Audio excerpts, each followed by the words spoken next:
Wuok tich machielo tarik 27 mar dwe mokwongo higa mar 2025 nyakwara Mugajwang' kamoro moro ma intie warokni machiegni e chenro mar kaka wanene. Wagone Jehova Nyasaye erokamano, omiwa mich mar ngima, ochak gwedhwa gi koth kendo timo kinda mar riembo dwe mokwongo ni kawuono tarik 27 nyakwara Mugajwang'. Thothne en ga dwe ma bende ji wacho kendo ywak ni ndalo ringo mos kata kidam. Kata kamano wamor ahinya ni Nyasaye manyalo gik moko duto oyawonwa piny. Wagone erokamano maduong' ahinya. Machiegni e chenro ma kaka wanene okinyi ma kawuono, weche thoth kabisa nyakwara Mugi mag siasa, dongruok mar oganda, kanyakla kod mago bende matuch e gwenge mopogore opogore. Machiegni iluonga ni Tindo Maka Juma. An ka kod panel mangima mar kaka wanene akaw thuolo makende mar rwako Senior J Bonyo. Senior oyawore. Koth chwe kabisa. Ochwende. Ochwe. Koth wuon chiemo, joluo wacho kamano. Tigeni bende sama en wuon chiemo no to nitie kuonde moko ma kochwe bende okelo masira mang'eny. Nikech nyo chako chwe nyoro. Chwe tieno tulu nyaka sani gokinyi pod ochwe kuonde mamoko. To aneno kosechako kelo midhiero. Makoro wawuoro ni to wabiro timore nade. Apani ji ok ong'eyo gi koth ma Januari. To mano bende nyisi ni gima wakedo nega mwasiko wacho pile kae. Ni lokruok mar koro lwasi nitie. Dhano nyaka tang'. En gima diera. Nikech higa mane senene ka koth chwe Januari kaka chwene. Pok nanenoga. Ma en hono. Timore to kendo king'iyo jomet giwacho ni udwa chwe jumbe ariyo mabiro gi. Mangiso ni jogo manye pok ogolo chambgi dhi lawo gi cham e puothe. Jogo manye we ni pod girito ni dwe mar ariyo ka gidwa chako pur. Tibro yudo ka bende samoro timore ni dwe mar ariyo kwa chopo kendo koro kodhni olal. En midhiero marach kabisa. Emomiyo wamed jiwo jowa pidh yien. Nikech sama wapidho yien no to wanene kaka watemo gae. Waduoke weche mag pur machon ka. Koro koth chwe sechego monego winjire ma jaluo nong'eyo ni koth chwe sama kama. Sama kama onego bed nopuro. Odoyo. Nyobuoga. Ambe nyobuoga kabisa. Nikech chieng' osebedo ka rieny aduwa. Kabisa. Kendo ok osebedo mayot ahinya. Sa ariyo mar okinyi yudo ka chieng' rieny makaka kaka dang' timbe bedo maonge. Donge ka in kaluto sa ariyo okinyi achiel gi nus in koro in mna gi vest. Nikech koro oliet matamore gi nono. Ka in jajua kali to sechego koro in mna gi vest. Kata kamano waduoko ne Nyasaye erokamano. Nikech kama nyo liete no bende ka koth ochwe kama bende koro wayude fuong'ruok. Koro ukwe. Koro wageno ni kaluo nitie kuonde mapok ochwe. Wageno ni e jumani. Koth biro neno negi ne jogo ma koth pok ochako goyo. Ka ok kamano to an maber. Waduoko ne Nyasaye erokamano, waneno juma manyien. Weekend be nyodhi maber. Ok anene marach moro. Tim ni cha en kamano. Barcelona. Nyago ng'ato 7-1. La Liga kanye mantiere. Kisungu maber wacho ni ng'amok lok pache mano ng'amomeny. Berna ni nyalo ko pachi. Gigima Kisungu wacho ni if and when necessary. Kanya sa diede kabisa. Jomo ng'eyo kaka Alan obiro ng'eyo. EPL kato ena na rawa. Lakini chunya La Liga kanye machunya nitiere. Onge mna wach. Wabro yudi gi t-shirt kirwake kor town. Gima ng'eyo EPL ka jomok dhi kawo lig be ang'eyo. Joma chur michako gi boto kacha kidho malo be wang'eyo ni gin jomage. Gintie. Wana kodgi. Erokamano. Nying ji moko wakethi. Wana onge gi wasiwasi gi midumo mingi. Otherwise, maber ni gima rach ni misebedo kiluwo nyaka ne juma chakre ma koro orumo mwachako juma nyien kendo. Erokamano VOJ, aweya wachak gi marach. Apani weche matimore Nyakach. Ok ber. Nyo wasebedo ka nitiere dalili mwaneno ni kwe gi weche makare nye nitie Nyakach. To jumba ariyo koro sani waseneno ka kuo dhok ochako nyiedhore kendo e gwenge ma Nyakach, kendo neno ka DCC ma Nyakach ogolo list mar dhano karibu 100 gi wiye ma owacho ni nitiere chich ni tudo gi kod kuo mar jamne. Apani jo Nyakach nyaka gore peksen, kata bed ni kuo jamni to timore Kaluo mang'eny, kata mana gweng'wa dala kacha bende kuo jamni sani ng'eny, to ma Nyakach ni koro dwa idhe ngas moro mamalo. En kwayo mara ne jotelo ma Nyakach ni ka ginyalo yudo nafas mondo gigo e buche gi jopiny, ta inya go jende, to kata mna libamba margi bende gigoe godo buche mondo waduoke kuo mar jamni chien. Nikech neno ko iwacho ni kuo mar jamni osemedore Nyakach, to king winjo gima Nyomur Komeno wacho, to kata mna duol mochung' ne weche mag kwe piny ka NCIC bende wacho ni chal ka gima kweth moko mag njore duogo e piny Kenya ka. To gigi ng'enyne gitudore. Ni sama kuo jamni dhi mang'eny e kor piny, to kweth mag njore gi bende timo ang'owa medore. Machal ni kweth mag njore gi moko emitiyo godo e kuo jamni, nikech kikwale ting'ado kode aora titere ne jomoko ka libambani to giuse, to koro un gi pesa ma sustaining gi umaricho motimogi. So apani mano ng'iso ni arita mar piny Kenya ok dhi maber. Koro en mana kwayona ne jogo mochung' ne kelo kwe gichiwo arita makare ni giketie okenge mabeyo mondo gigi kik medore, mondo kik wabed ni nikech ing'e ni firimbi mar ombulu to sego. To samo goega to weche dhi maricho mang'eny, nikech kata jogo manoyier bende koro we tije gi timo ang'owa dok e wi mitoka. Tutafanya, tuliahidi, tumefanya, tutatenga gi gik makamago. So wabro neno ka koro onge kama jafiny yude fuong'ruok. Nikech weche madhi mbele koro gin weche siasa, gin weche motenore gi yiero, koro kweth mag njoregi donjore mang'eny to hinyo ratiro mar oganda. Ok ber, en gino marach, en gino manyaka geng' kapok odhi mabor. Kamano. Maber ni? Maber na to mana kumita moriecha. Yes. Nyodhi maber. Erokamano. Nikech ing'e ni ndalo moko nuketa ka giwacho moka ywe.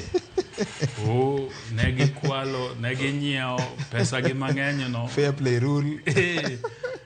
To neno ka tim koro chalo ka gima duoge wang'e, koro pira nyogore na maber.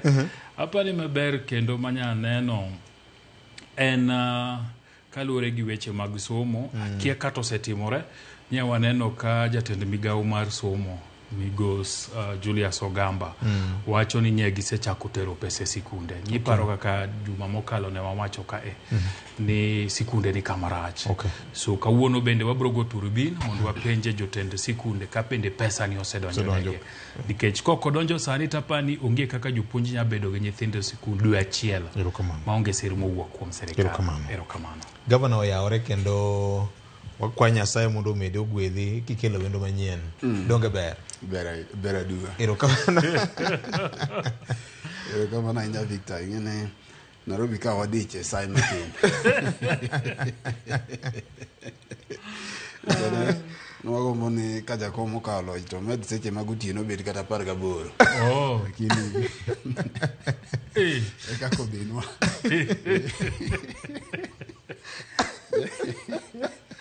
Wawe gikanyo. Waten gi kidi. Ten gi kidi jeje tigo bagiwie. Awuoro. Erokamano ahinya Victor, kaw mos mang'eny. Erokamano wakaw mos. Family na duto. Ahinya ma family na joga te. Ahinya bende ne mama na Helena Tieno Nyamuga. Omiyo mos mang'eny kabisa. Kinyi makawuono ne wawere kode dakika matin mokalo. Mokona ni kachopo ta miyo mos mathoth kabisa. Erokamano. Nano ka jay okelo wach moro ni ka beto kaka wanene bende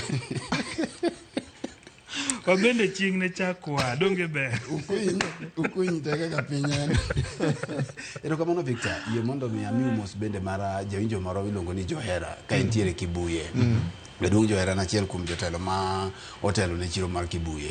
Nyo warudhno kode kamoro to nyisa ni kichopo to kone jogo ni Kibuye mangima chako juma gi kaka wanene. Erokamano. Ang'eyo ni nekech sa ibiro penja ni to ang'o ma samoro mora gi moko mora. Aparo ni Jay wacho weche mapek. Achiel en gima timore Nyakach. En gima lich ni piny ma kawuono ma wan e century mar 21. Pod dhano ntiere ma dwano mew gi kuo mar dhok. Ma dhano pod ntiere gi weche ma kuo dhok. Iyudo ni dhano pod owuok kendo dhi nyime gi wach mar kuo dhok. Magi gin gik manorumo e kuonde mang'eny, Victor. Kuonde mang'eny gin gik manoya chon, lakini gin gik manorumo. Koro aparo ni mana kaka Jay osewacho kokwa betie malach ni jo Nyakach ahinya ok jo Nyakach te to jokuoge mantiere eigi. Nikech koro en adier ni kare samoro bende mana kaka iwacho ni jakuo makwali ema konyi menyo to jakuo makwali bende ni mae dala. Nikech king'iyo list manyo owuoki makoro joka wacho mane odhi kobila ka wageno ni gibiro timo nonno. Nikech ing'eni samoro bende kowach ni ndik ng'at michich godo to samoro bende ng'ato mane uchwanyoru godo bende nyalo bola bola nyingi kanyo ni anto ng'ane ncha ne walaro godo wendo moro embo bolo ma nyingi kanyo. Koro macha to mana list to wageno ni ibiro tim nonro maber mondo pudho jogi oko e Uganda. Nikech ineno ka lweny mosebedo e Sondu ka gi Nyakach tenorega gi kuo dhok. Chalo gima jowa manie yo gima gemo dhok otieno to gisembo ka dhi e Lang'o.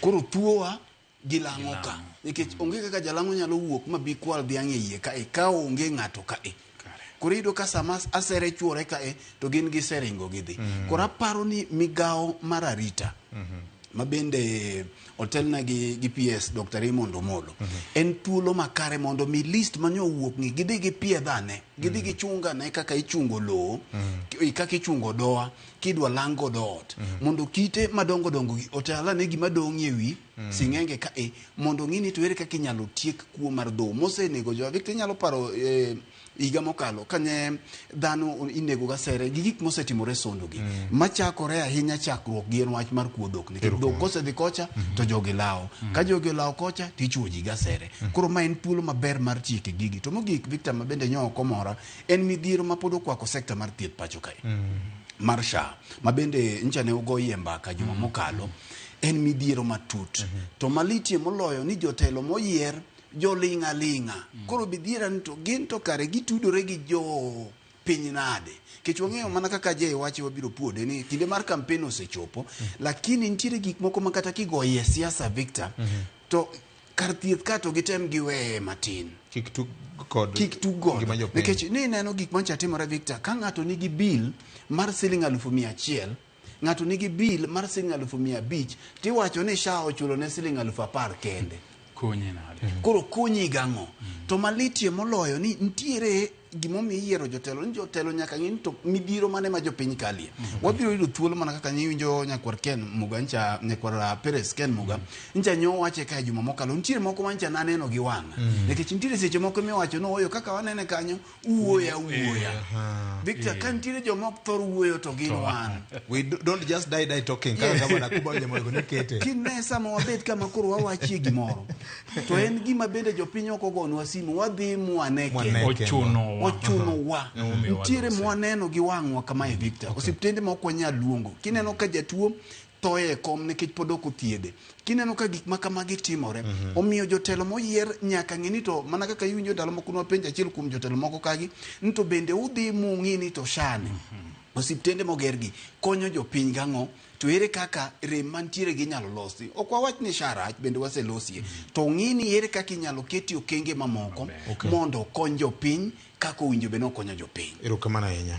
Wach mangima mokalo chien ang'e ni wabro yudo thuolo kendo mar gomba kendo kod DG mar Health Dr. Patrick Amoth mondo wakete orindi maliet wapenja na penjo ma jopiny bende penjo ma tek ndwari gi Nyakwar Mgajwang'. Unyalo paro ma juma mokalo chien mane miyo moro manyocha wuok kendo ke gi jatend migawo mochung' weche mag thieth kalo koda ng'ikruok mano bede tiyo kod chenro mar SHA no e od thieth ma Kenyatta nyocha omake ni kuom kelo koko e apis mar sirikal Kenya ka weche thoth Nyakwar Mgajwang'. An gima nong'ondo e mokalo en report mane wayudo chieng' wuok tich mokalo chien e kar dak ma Mathare 4A ma bende wuoro moro madhi amal gokinyi kako bende wuode ma odak go ma ja igni 3 kadhi go sikul Jonjore obukore ochuo gi pala kendo otho. Wuode ni ka libamba nowinjo nduru kabiro yudo ka wuoyi matin ma jagni 3 ni kende. Gitin moting'o godo kuon gomena kopukore piny koywago wuongi. Wach marit ahinya. Pod gipakne gavana machon ma Nairobi County Mike Mbuvi Sonko nyaneno kokete Twitter handle mare kata X mare ni okawo ting' ma nyathino kendo okawo kaka wuode kobro timo kinda ka Nyasaye pod omiye much ngima mar rito nyathino kaka dwarore Nyakwar Mgajwang'. Pare uru kaka gik ma nyathino noneno ka wuongi ichuo gi pala.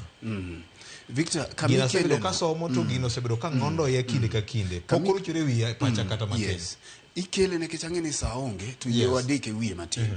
Victor, gini ok timre kata mana Nairobi ka kende. Arita, kethruok mar arita mar kwe omako bombe mathoth pacho ka. Kata mana Kisumu. Ncha ni paro ndalo machien ka to kata mana sani nitiere kuonde ma mine ok nyal monde chiro gokinyi. Bende mine ok nyal wuok e chiro godhiambo. Kuonde mang'eny gini omako piny. To en gima liti ahinya ni kama nitiere sirikal matiyo ma pile wawacho kinde duto te ni gik ma kamagi timore mana kaka iwinji wacho ni en gima lit gima nyathini nokale ka wuon gi tere skul kuny to mae ok en isolated case. Mae ok en en achiel gima notimore ni moko ok chak timre. Gigi timore okinyi godhiambo. To obila ni mana timo moko bende yudo ka samoro inego ng'ato to mana inego ng'ato mita 100 koa kama obila nitie. Kora paro ni ma en challenge ne migao mar arita. En challenge ne migao mar arita, en challenge ne obila. Ido ka samoro bende obila gi jose budho kamoro ma ging'iyo gi jok maricho gi gigwenyore go agwenya. Koro jopiny wuok mawach ni jogi osebet ka minga miyudo ni nyaka chop sama nyaka jopiny koro tim maandamano eka koro lokruok mar obila gi timore. Aparo ni onego gitim gimiluongo ni gitim kaka ginyalo geng'o gigi chon makikrit ni ka ji osetho koka koro OCS owuok omoro wang'e ka wang'a madh chak koko wacho ni wachako investigation gi nonro ma ok nyal konyo nyathini nwang' wuongi. Kinyalo geng' gigi e sama chon to giwe chuno jopiny ni nyaka kawarita ncha nineno gima notimore Victor katieko Central kata Mount Kenya mochuno jopiny ni makoro wuok gidhi e sitend obila magigol ng'ato achich koka ginegi magiwang' station obila. Ok onego beni gigi chope okang'no e piny mantiere gi sirikal moyier, piny ma sirikal wacho ni noyiergi kendo nomigi teko goteku mathoth. Aparo ni magi gin gik monego geng' kapod ok ochopo kanyo. Nitie ng'ikruok maduong' ahinya gima luongo ni criminal justice system. E kidienje go te obila kachiel kod doho nikech kata kuonde moko aseneno ng'ama polis osemako mo yal koro kesi wito nikech nyawo mar prosecution ni onge case to neno nitiere moromo. Mabe samoro en deliberate. Samoro be gigi gina deliberate Victor. Nikech ing'eni kuen gima tenore. Ok inyal ng'eyo. Mae momiyo wacho ni obila kosebudhe station ahinya. Samoro ok inyal ng'eyo kata embo tenore gi gigi. Kosebudhe ahinya to nego bed ni timone gi logruok nikech jopiny bo ong'egi. Sama giwuok ka gidhi pedho jopiny godhiambo maonge kata gidhi pedho jokong'o kata gidhi pedho jonyasore. Jonyasore moko ni neno Victor samano ogo embaka. Mineno ko kamimake nyasore timako malichie. To magi mamoko gi Victor, onge gima tamo sirikal ng'eyo. Emomiyo ji hata mana jok mineno nego jogi gende jok mineno timo gigi te. Sirikal ong'egi. Gima duong' ni sirikal nyaka rit gima jopiny nikech mano e mandate mokwongo mar sirikal moro amora. En ni nyaka gikwonge gine ni arita mar jopiny oketi yo makare to chalo nade. Sirikal mok nyal rito jopiny en sirikal miwacho ni onge ndhadhu mar kate. Erokamano. Idwa donje matin. Nyasaye mondo omed gwedho Sonko. Nikech moke mokwongo modonjore nyathi ma oneg jonyuolne. To mana kaka Fred wacho apani jogo ma nigi ting' mar neno ni japiny odak maber nigi arita makare. Giyie gitie tijgi. Erokamano. Giyie gitie tijgi. Erokamano. Nyakwar Mgajwang' weche thoth nde mabende obro go embaka. Achiel kuom weche mabende ang'eni obro ng'e ahinya en okang' manyocha okaw kod jatend piny mar Amerika mar 47 mar keto koke e gund chike moko maromo 47. Achiel kuom twak mane ochiwo kano chamo ma wuok tich mokalo chien, jatend piny mar Amerika nowacho ni nyaka wayang kit chwech kaka Biblos koro wacho. Ng'ama dichuo bed ng'ama dichuo, ng'ama miyo nyaka bed ng'ama miyo. To onge kaka ng'ama dichuo tedo ne ng'ama dichuo wadgi keny mar kit chwech achiel. Jatend piny Kenya William Ruto bende nyo donjore wach ni kopoe mokalo okang' mane okaw kod jatend piny mar Amerika Donald Trump. Winyane kaka jatend piny noloso ewi wachni. The inflation numbers come down, interest rates come down, exchange rates come down, and we have seen a great movement towards the healing of our economy so that we can proudly move together, united as a nation. We have gotten to understand that the policy direction of the United States supports what we believe in, that boys must remain boys, and men must remain men, and women must remain women, and girls must remain girls. We thank God that this year, the very first news from the United States in the new administration is to confirm what the Bible says, what our faith believes in, and what our tradition, family, is grounded on. Mano jatend piny Kenya William Ruto. Senior William Ruto loso. En wach mane Obama kanobire Kenya ka ne jatend piny machon the fourth. Noduoka gi rieko. Wach mosebedo ka en guonya ahinya. Jogi osebedo ka miyowa kony. To kata kamano sirikal manyien mar Amerika mar Trump oloko gik Biden te ataro.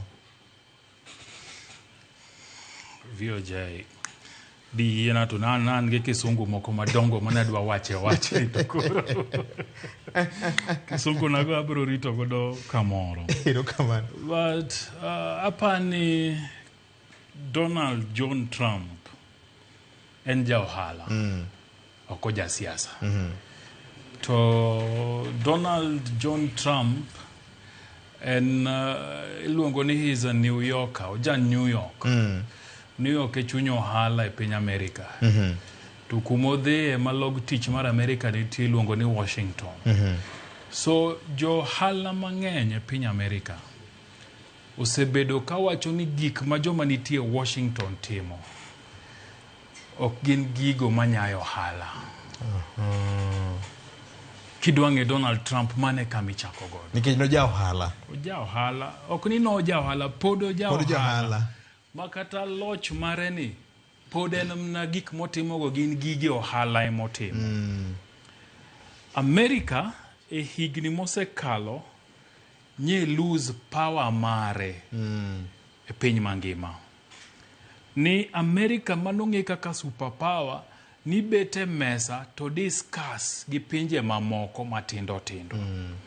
To kone gi ni itim kama, to an wabro timo kama, to wabro timo kama. Magi gik mamiyo Donald Trump nyoyier nikech kano wacho to slogan mare gin ariyo. Achiel en Make America Great Again. Mangiso ni teko mar Amerika mane ka Amerika osiemi titimo gimo wacho cha odwa noduogi.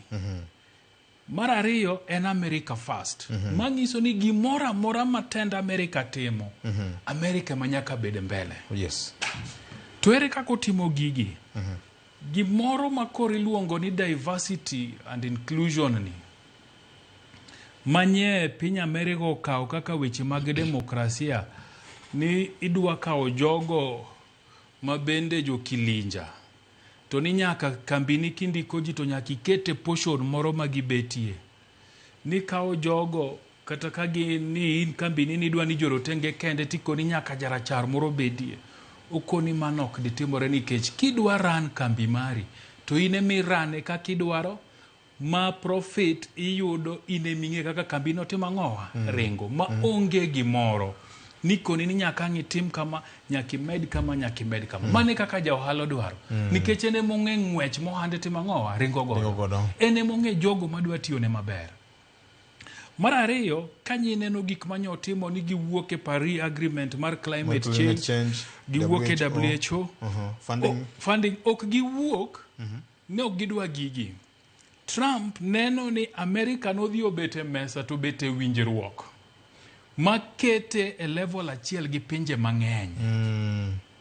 Trump dwaro ni America en superpower. Superpower neno. Nyaka imiye leverage mikoni un weg wach. Ugo chongu piny tukone ni koro wakwau ni mondo utimnwa kama.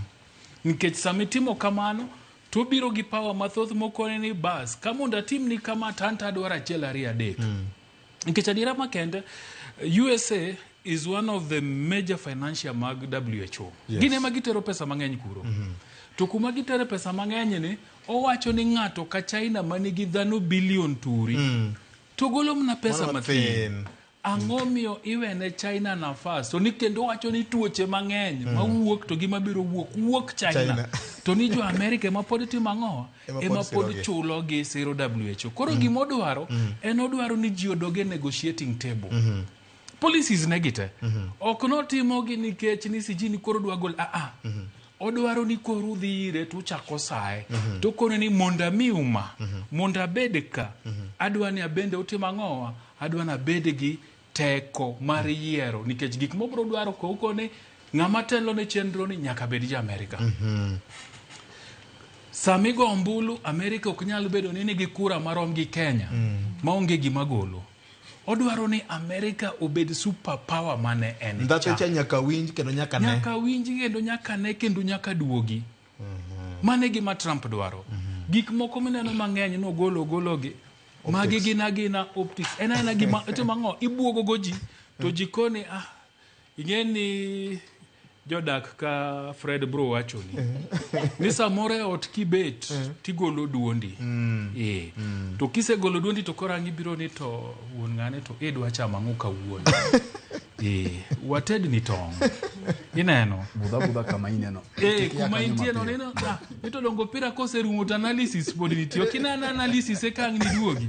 Ineno nikech koro ine level moro mamalo. Mane gima Trump dwaro nikech no wacho ni jika Biden, jika Obama gere, jika Clinton no weekend America. Nikech gidhi e gigi to gin diplomats. Gin jo wach. Jibet piny to gombaka to jiwinjore. Trump wacho na America is a superpower. Onge gimi winjore ne gi jogi. Ikone gi nadwa no tim kama. Titimo. Nikech mwandu gin godo. Teko mna mar lweny ni bende gin godo. So ang'o mikete no dwa gombaka gi piny moro ka Iran ni gidiscuss ang'o. To gin bese. Ok gin bese. No bet gi South Africa, no bet gi Kenya koro ginegotiate. Odwa ni en ko biro Ukraine. Kone ni weuru gik mutimogi. Kokuweyo to biro neno gi wang'u. Mane kama Trump dwa na America otimang'owa odoge. Emomiyo gik mineno wachogi. Otimogi mondo oduok mbi mar America cha. Mondo ka koro ji dwa chako loso gi America. Tiloso kode e urea moro mamalo. Ok ni we are at the same level ni manyo ineno ka ditiere Denmark. Osekone Denmark na bro kao Greenland. Canada be wacho ni Canada bendo koni ka kodhi marach tu bro bedo part of America. Ineno. Odwa mnano duok mbi America cha mondo koro ka ji negotiate kode ka ji go kode mbaka. Tigo kode mbaka level mamalo ok level moro ma joka nyo wacho no kete ma udhi negotiating table as equals. Biro kamano. Superpower mane en cha. Emodwa no timang'owa oduoke. To mane ma jo America bendo herene. Nikech giwacho ni they have lost a lot of things e piny ka. Ni gibiyudo ka pinje moko matindo koro gibet godo e mesa gi godo mbaka. Iyudo ka nitiere jok moko ma bende duokre ga America. Gigo moko magiko ni okonego bedie nikech ideally en superpower. Jika China gergi okoni onge. Emomi ineno kaka sani oko gima ne China timo.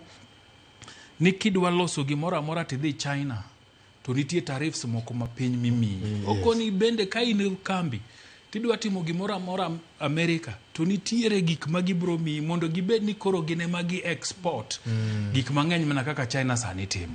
So dwa duok America kanyo. Mana an kipenja maneno ni gik motimo sani gi mobuogo godo ji osiemo godo wang'eny. Odwa mna duoko mbi mar America. Ero kamano. Sheriff manyien no sedonje to e boma kendo golo koke. Seche moko wuoyo tok je bedo ga matek.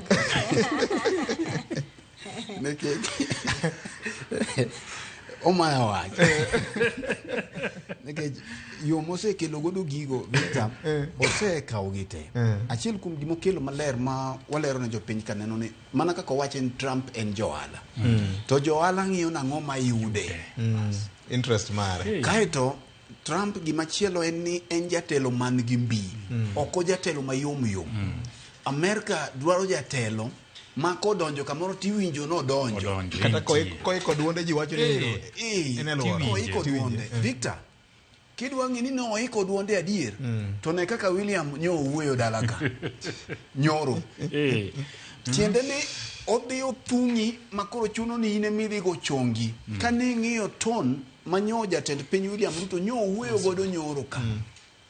To no otemo lombo Trump, otemo lombo Amerika, otemo nyiso jo Kenya ni pod ok okethore, nyo kulore. Ne kata korido to nitie moko mowenwa. Nikech William nochako wuoth gi jalcha. Nochako wuoth gi jalcha. Ma jalcha be nomiye gik moko mang'eny. No lombore. Ni Trump kata kate kamano to pod wan jogi. Ma ne nyisi ni en jatelo ma jo Amerika ohero. Kata doko ni en gi cases maneno ka no jogo temo dino ne rode te to no omuoma mobiro mogik kae. King'iyo achiel kuom gimineno je wacho ni oketo Amerika mbele. Mbi mar piny Amerika nyocha nosedok piny.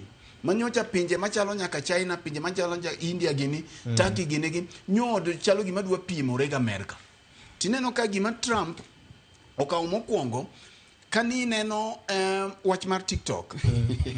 King'iyo weche mag ohala manyocha ne Supreme Court ma Amerika nya oyie gi ruling mano chiw chien kacha ni mondo kum TikTok e piny Amerika. To ng'iyo gini to yudo ka gini gima nigi chiemo. Owacho ni gini ka nigi chiemo kama ok waweyo dhi. Koro wadwa ni mondo wawugi weg TikTok gi mondo mi wabed gata malo 50 gimbe wawene gi 50. Koro ino ala manyocha jo TikTok kichingen TikTok en mar kambi ma China nyocha gimuko kate. Koro ng'iyo ni bas gini koro wanyodho kodu wawere ka kech kwatere to meda chabe okwayudo. Mane mentality mar Trump. Nikech Forbes be nyoketo TikTok namba beach ka kembe maloso mwandu. Yes. To ong'iyo kacho yudo ni ka gidhi gi gini teto gima yudi onge. Mane kaka joalo nego beni neno. Joalo nego beni ng'iyo miyudo ka samoro ng'ato chiwo gokinyi tiwinjo ka be ok ochune.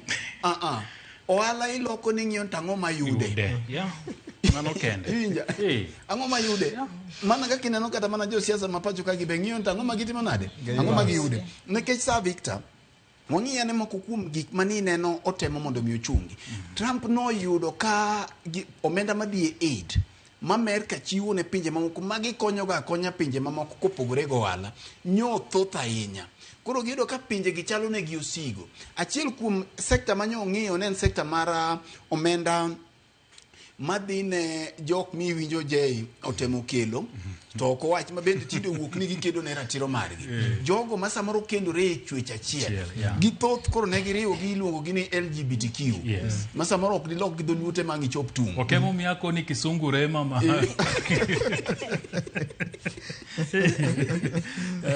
Koro jogi jo LGBTQ gi ing'eni ka omenda mathoth Victor kata mana pacho ka intiere kaka iyudo ka intie tugo magitugo ndalo moko ineno ka bende ne gichando nyaka Uganda ka githoth. Koro nitie omenda ma samoro jogo makedo ne ratichgi mondo ne ni girgi ne onyal yude omenda mathoth. Aya king'iyo lwenje ma samoro kata mana gwenge madhi gwenge mag Palestine gi kuonde mang'eny Amerika chiwo aid omenda miluongo ni aid mathoth ahinya makonyo jogi lakini gima giyudi e onge. Koro mae momiyo biro wacho ni ka nyaka wakonyu tumbe nyaka wang'ini tu konyowa nade. Achiel kuom siem manyocha nochiwo Trump nowacho ni kapok ochamo muma to hostages kata jogo manyocha nondhi nyaka gol maga piny Israel gi jo Palestine kata jo Hamas nyaka gol maka ok ogol to wacho ni hell dhi reign kuno. Hell gi benuen Gehenna ibro neno gima nolweru onen ni neno ka jogo iweyo kosokwe nyowegi ceasefire mojo bet ceasefire bedo kacha achiel kuom gima miyo ceasefire cha bedo king'iyo pinje machalo China gi kata doko ni gin gi mwandu to ok gichiwo omenda gi nono. Omenda jo China ok mi nono Koro mae momiyo temo ng'iyo ni kata mana pinje ma wakonyo gi yedhe ma kuyo kwiri mag ayaki gi mamoko gi te wakonyo gi to nego wang'e ni wan ang'o ma wayude. Kichaki biro kata mana e WHO oyudo ne WHO ni ne bedo ne gi baden tiende ne gi finance WHO lakini ok omigi luor gi makorgi. Koro dwaro ni gigi wabiro konyou to nyaka umiwa luor. Mogik en ni miyo William Ruto owacho wach manyocha ne wasewache kaka wanene ka to nyogi tamore. William koro nyogo lela ni kare dhi mar obila ma Kenya Haiti ne ok en plan mar piny Kenya. To ne en chino mar jo Amerika. No wacho koso nyoko wacho. Nyo wacho no golo siri na Amerika no kwayowa. Mondo mi watero bila wa Haiti. Tieni no temo lombo godo Trump ni kikiwewa kacha. Kech kao Amerika tingeni kata mana funding mar UN Victor. Almost 40%. En mana Amerika. Koro gini kata ka ni ipando itoka UN. To no chichi ni Kenya Trump nyalo ng'iyo to bedo Kenya Haiti cha. Bende konya Amerika gimoro. Koro magi bende William nyowacho ni ne ok wadhi kendwa. Jowe manote mang'owa. Ne en kwayo maru.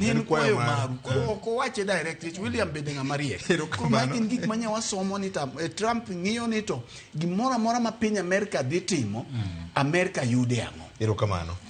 Nyarawila machiegni chenro erokamano ahinya. Wamuko mach koro olielo bebni. Umoke piyo makata kamoke jam to dhi. Nuchikoro nang'o. Mose nyikwara moga jwang' ti donja kama inyalo donjo. Donja gi wuoche. Chuodho to ng'eny to donja gi wuoche. Awese nyikwara mogi ni gine ma gimiyo chiwo pile kata kawuono ka gichiwo ng'eny gi oronwa ga ote giluwo gik ma wanyisogi kata puonjruok ma wapuonjore. Koro agone giero kama Nyasaye oritowa kendo waromo watwa. Agone Senior bero kamano, Fred bero kamano to gi ni une momiyo panel bedo properly constituted. Erokamano ahinya. Wach mar Amerika ni mago muni donje. Gikone koro William Ruto wacho ni oyie kod executive orders mane Donald Trump nokete koke. Ing'eni VOJ pile ne wawacho ka nikech kineno ndalo mane Trump odonjo kata ike mokwongo mane odonjo 2016 wach kaka mar jinsia achiel ni neno ka ne en gima nochung' ne motegno. Taparo ni kata sirikande ndalo mane ntiere ni neno ka notegre gi kanisa ahinya. To kata mano dogo yiere ni ka ni neno chieng' inauguration kane pok ochopo kacha cha Capitol inauguration ni neno kodhi e kanisa lemo. Modhi molemo mokwongo kotimo ang'owa e kanodhi. Odiochieng' maluwe kanochako dhi e kanisa ni neno kane Bishop Somonje gi wach mar jinsia ni to no wacho ni ochung'e motegno e wachno kendo ok obi timo ang'owa ok obi lokore.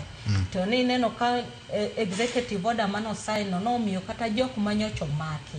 Na neno video moro kama mamoro nitie mano mak mana kaleme dho kanisa kano wacho mabeni en ja pro life.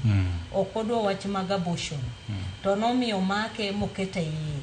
Mabang mane Trump odonjo ne kano timo e kano we to ng'eny gi ne ntiere mani golo manche jo pro life mancho make sirikal mar Biden. Koro ido kan ntiere gik mang'eny mane oloko. To kiduoko chien gi Kenya kata ing'eni gimoro kata kaka mar pro life ne ing'eni Kenya nche yudo pesa mang'eny kae Maristops. Koro manyiso ni kanyo be nitiere kaka gino dhi inyo Kenya gi pesa manchi chiwo kata gima ne konyo godo wach ma family planning mondo mi kata nyithindo manche dhi osiptal mani thiedho nono koro sani nyaka bitim ang'owa nyaka bichudi. Kendo no chako keto achiel kuom policies noketo suspension mar aid for 90 days. Mo wacho no dwani mondo gi review mondo gi ng'i ni be gi align gi policies mag America. Aparo ni kanyo be programs mang'eny manche timre oko koni.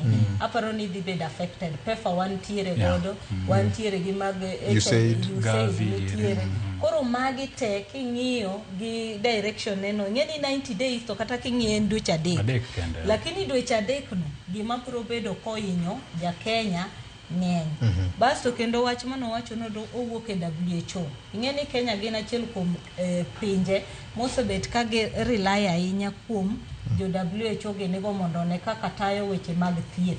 Nyocha neno ka most of officials mag jo health kata ni neno Secretary General ma Kenya Medical and Dentist Practitioners Union Davji kawacho ni sirikal nyaka ni to opportunities mage maginyalo tigo, measures mage mok ging'ia ni holi, ging'iyo ni msaada ang'o ma sirikal nyalo timo mondo konywa.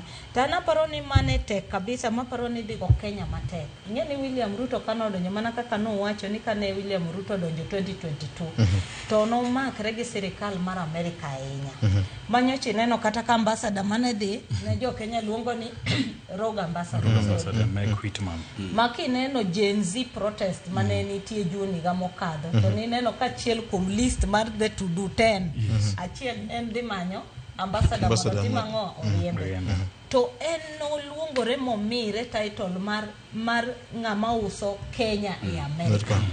Kendo ni neno kata kane William Ruto luongi e state visit mar Amerika, no us Amerika moingo kata jo Kenya mane dhi gi William Ruto.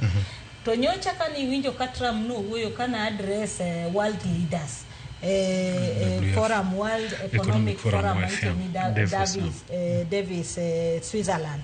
Achiel kuom gik mano wacho ni odhi duogo corporate tax from 21 to 15. To mano nyiso ni jo Amerika tema timo biashara nyaka dog Amerika eka mondo gi enjoy corporate tax ni. Corporate tax ni ok bi mi kitimo biashara oko mar Amerika. Kendo no wacho ni kin gi Amerika matimo biashara oko to tariffs midhi bedo mbalo kabisa. Manyiso ni already onyiso jo Amerika ni it is America first. Duoguru kanye Amerika. Ting'e ni wan Kenya kae nitie biashara mang'eny mag jo Amerika no osebiro Kenya. Kendo Kenya ni iluongo ni Silicon Savannah. Ma ene manche ni gateway hub mar East Africa. Ni donjo gi Kenya mano kaka Meg Whitman nyocha luongo. Kori neno ka kuonde mano ng'ia ahinya manche sirikand William Ruto ng'ia ahinya mar ICT, artificial intelligence gi cryptocurrency. Kanye makoro kete pesa kendo no wacho ni artificial intelligence oketo $500 million. To mana i Amerika. Okoko ma Amerika. Ting'e ni William Ruto kanodhi loka, ni neno nodhi Apple, nodhi Google, niche BMI gini mancho se wuoyo godo mancho nego beni kelo ofise ge Kenya. Kori yudo ka kar biashara ka kotimre kaka Trump wacho to Kenya dhi bedo achiel kuom casualties maduong' kabisa nikech konyisi ni dog dalau mondo wami taxes gi to Kenya kato ji yuago wach taxes. Iparo ni kambi mar Amerika no bro dwa no bed ka koso bro dwa ni mondo odog. Kendo no wacho no tiyo gi wach moro ni taxes machiwo gi it is the lowest for a very rich country in the world. Manyiso ni pok notimre ga ene motima ng'owa ene mobiro kode. Kendo no wacho ni kata ka chik dwarore kata jo Democrats mabro dwaro ni tamore loko chik ni ging'e ni gidhi tuono jo Amerika pesa dollars mfuko mabro miyo taxes gidhi malo gi 45%. Orido ka gik ma Trump wacho gi nitiere kaka dhi goyo ja Kenya direct.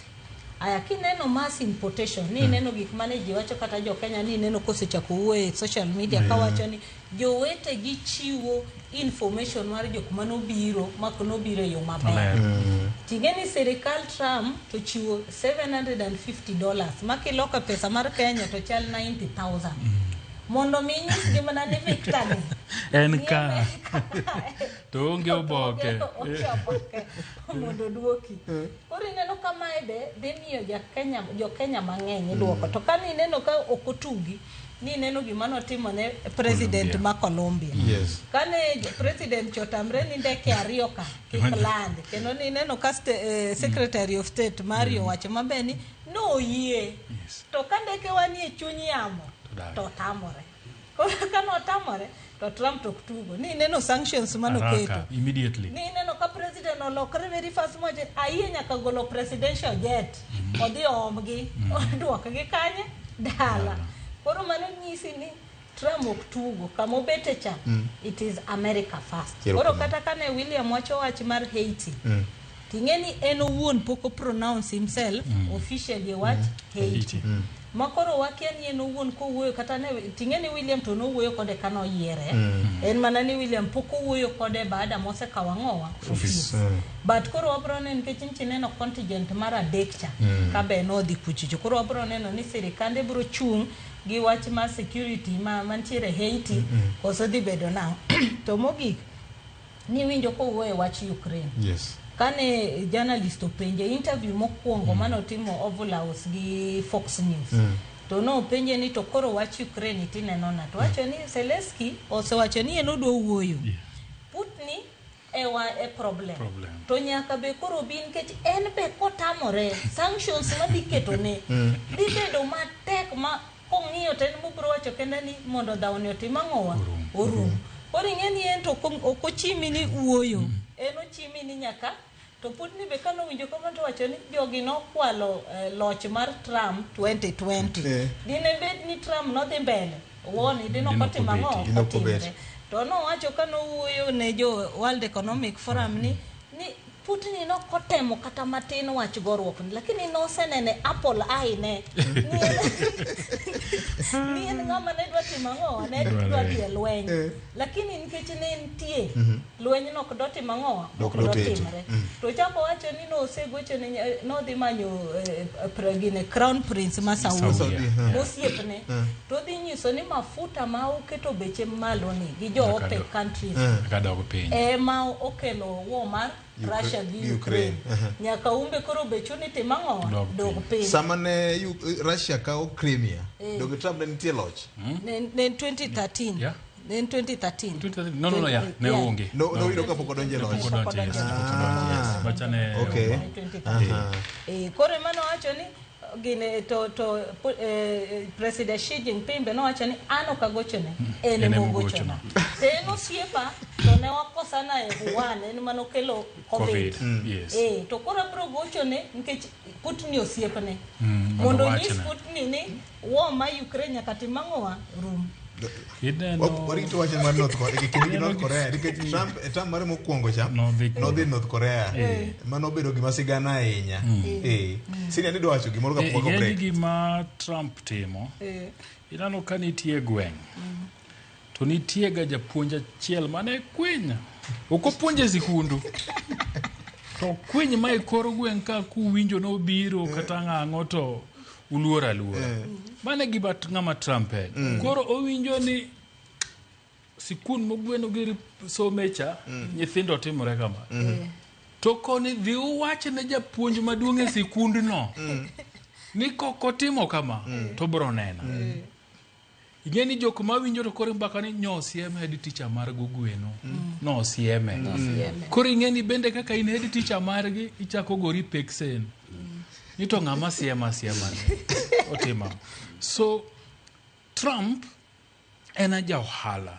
magimora mora motimo dwa neno ni America nigi upper hand e jijite kore kunyago mbaka yes nyaka mie duong' gi luor ne cha mako biro to kwero ni ma okadwa to bendu duok chien to kone jatelo okwa bitimo ka odwan tim kama to ko jatelo wabro timo mane gimodwaro mondo America regain power ne chan gimoro ngeni ja ohala en gik demokrasia muwacho mang'eny joklichne makata Afrika ka gik mang'eny ma America siko wacho ga ni DRC wadwaro peace ji South Sudan oko bidonjore go unu konye gang'o erokamano ang'o manitie pinyu kama dokawo onge ingeni kata jo AU no nyiso ni regulations ugi laws mag miyo timo biashara tek kabisa to treat America marach erokamano no wacho ni Apple gini jok mane ichajo the highest 16 between 16 and $15 and $16 gi Google mago products mag America koro no nyiso gini kudwa tiyo kodwa mana kaka Canada osebet kanyononwa thagowa mondo wachul taxes mamalo omiye ida obro bedo part of America kok gito the line EU be products gi kok ginyal loso a good environment mar biashara to kata mtokni gi magi usogo gi magi usogo bok gi bikaw mano Donald Trump nyakora mga jonje ten piny mar America ma 47 wuod piny ma bende jomoko wacho no cha piny kendo en wach mogolo lokore chik wakaw ywe matin nyakora mga jonje pani nyalo yudo YouTube Facebook live kaachiel kod bende nyalo ornwa ote machok kadipone idwago kodwa mbaka weche thoth kanya kwa Mgajwang. To wach moro musiep ka mang'eny joalo mang'eny mokalo mabedo adier ni en wach ma selection panel mar IEBC tinende okinyi ma kawuono piny oru ka oganda jo Kenya oyudo gazette notice manyien ma bende lieko nying jokanyo ma bende bro manyo commissioners mag IEBC malong ni IEBC selection panel gazettement otim ka jatend piny Kenya tiyo kod chik mar piny Kenya ma timo kamano. Bang' ywerok baka kod kacha bedie nyakwar Mgajwang wabiro ketimo naka.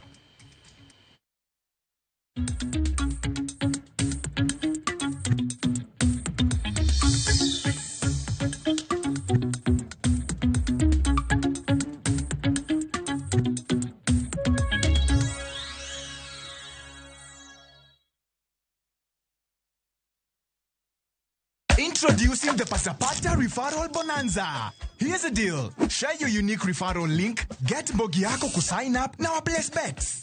Alafu, earn huge bonuses na cash prizes just like that. Yes! The more you refer, the more you earn. Now sisahau, we have exciting games that will win you millions in seconds. Unangoja? Win na Mbogi na patapata.com. Refer, earn, repeat. Not for persons under the age of 18. Authorized and regulated by BCLP license number 447.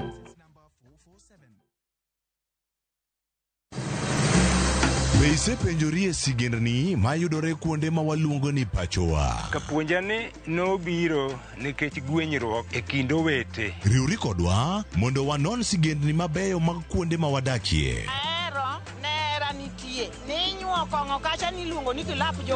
Kochakore bombe madongo nyaka gwenge ma iye. Otusenge en pinjo imbo mar oganda kiluonu wasenge. Ng'e gigo mamiyo oganda ka oganda bedo mopogore. Nueng'o ma wan godo ka en mar kunyo goldi. Urudi wen kama ji duoge ji ok lal. Ng'e weche mane osekalo. Chon chande lweny nitie kor gweng'. Rwako sigendni mag kuonde ma wadakie. Kiwacho ni kibedo piny e kom kineno ng'ama lwete fuare kama mano nyiso ni jakano mulo ka pigo sechope bwo mesa. Ng'e gwengewa chieng' tich ariyo saa 3 otieno mana e Ramogi TV.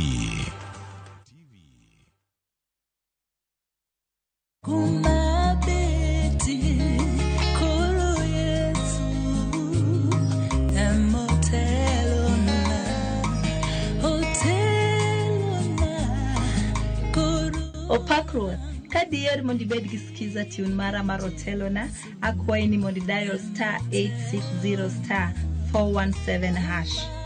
Ramogi TV eod jothumbe duto te.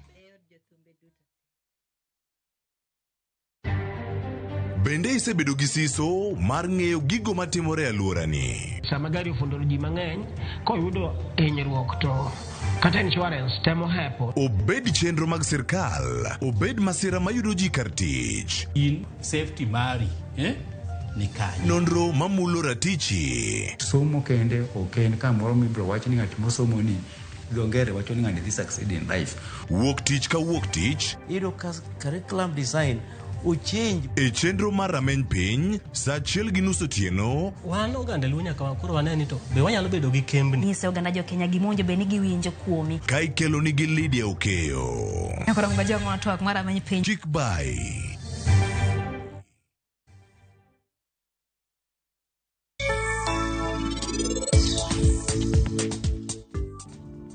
Donkori neno lweti nyatimo gima wang'i nyatimo. Raj ibo bedo makare. Raj ne Raj winjane. Adwani mondo miel gi chunyi te. Ko kamano mama kamoro achiel gi dana brogo amaracho odiochieng' ma kawuono.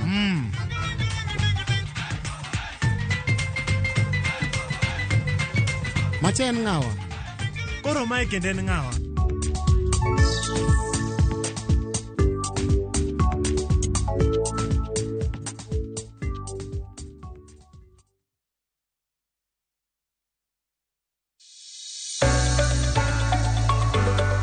E piny kae, tije mag andika medo bedo manok kendo e okang' mamalo. Dhano koro manyo yore manyien mag tiyo gi nyalo magin godo mondo giyud omenda maginyalo konyore godo e ngimagi mapile. Riwri kodwa e chenro mar pok opogore ka waluwo sigana mamulo chunji mopogore. Inspiration, mostly I watch movie. The other one, anongo inspiration, kumadaki in slum. Kaka giloko nyak makende, magin godo to bedo hala makelo negi pesa. Kendo, tingo ngimagi malo. Inyalo tiye kambi, iwoni tiyo matek to msara en mana macha. Poko pogore. Tich ang'wen ka tich ang'wen, saa 2:30 okinyi. Mana e Ramogi TV. Kik bai.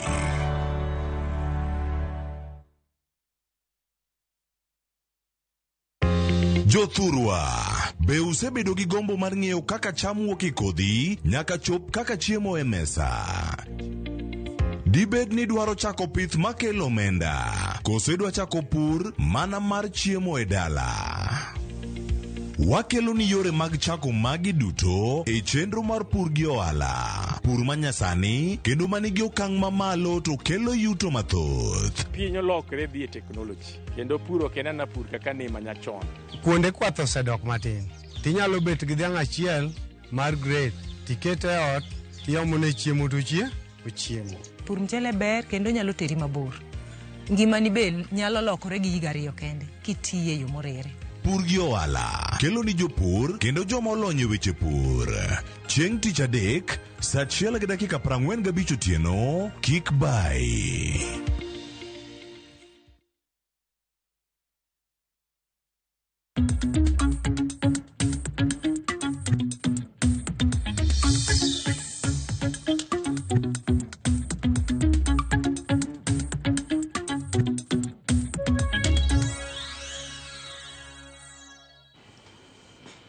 Mana kamano nyakwana Mgajwang, abro somo ote mag jopiny ka pod arito mar SMS mar Ramogi TV mabende jopiny bende ore duondgi kar koda weche makaka wanene okinyi makawuono. Kata kamano wane X kaachiel kod Facebook, Instagram bende yore mag tudruok manyien manyasani Ramogi TV yudre kono nyakwana Mgajwang. Ote moro kawacho ne wach mar arita kwe ok ber nyaka chero kamana nyesi ni Ajay Bonyo for raising that critical issue. Nyinga en Zablon Onyango kantie dala mar Sondu kanyo. I'm wondering ni to ang'o matimore gweng'wa koni to wan gi security apparatus nyaka anti-stock theft bentie koni. Iwacho kanyri it should be disbanded forthwith nikech gini chal ka gima osetamogi. To lunwa uru kaka jofwambo ni what became of the shoot to kill order cha. Okay. Ibro duoki kanyo. Maka joma erokamano ahinya kuom Ogweno kaachiel kod Nyarawila. Gachiel kod Senior Ajay Bonyo, the American politics and geopolitics wanalyze maber mokalo. Chal ka gima nusomo weche mag international relations kod diplomacy koso nang'o. Nyinga en Mr. Byron Ogutu kawuok e gwenge mag Migori County. Torvald Otiato tu asiro chung mar Trump. President mar pinje mag Africa nyaka los presidents mag pinje mag Africa nyaka los mana dis manyalo konyo pinje gi administration mar Trump. They have no any other way out. Erokamana nyam. Victor nya neno ka kata mana miyo moro mawuok e piny Mexico bende nyocha Trump uwogodo tung mosuo. Kare jali oktugo erokamano maduong' ahinya.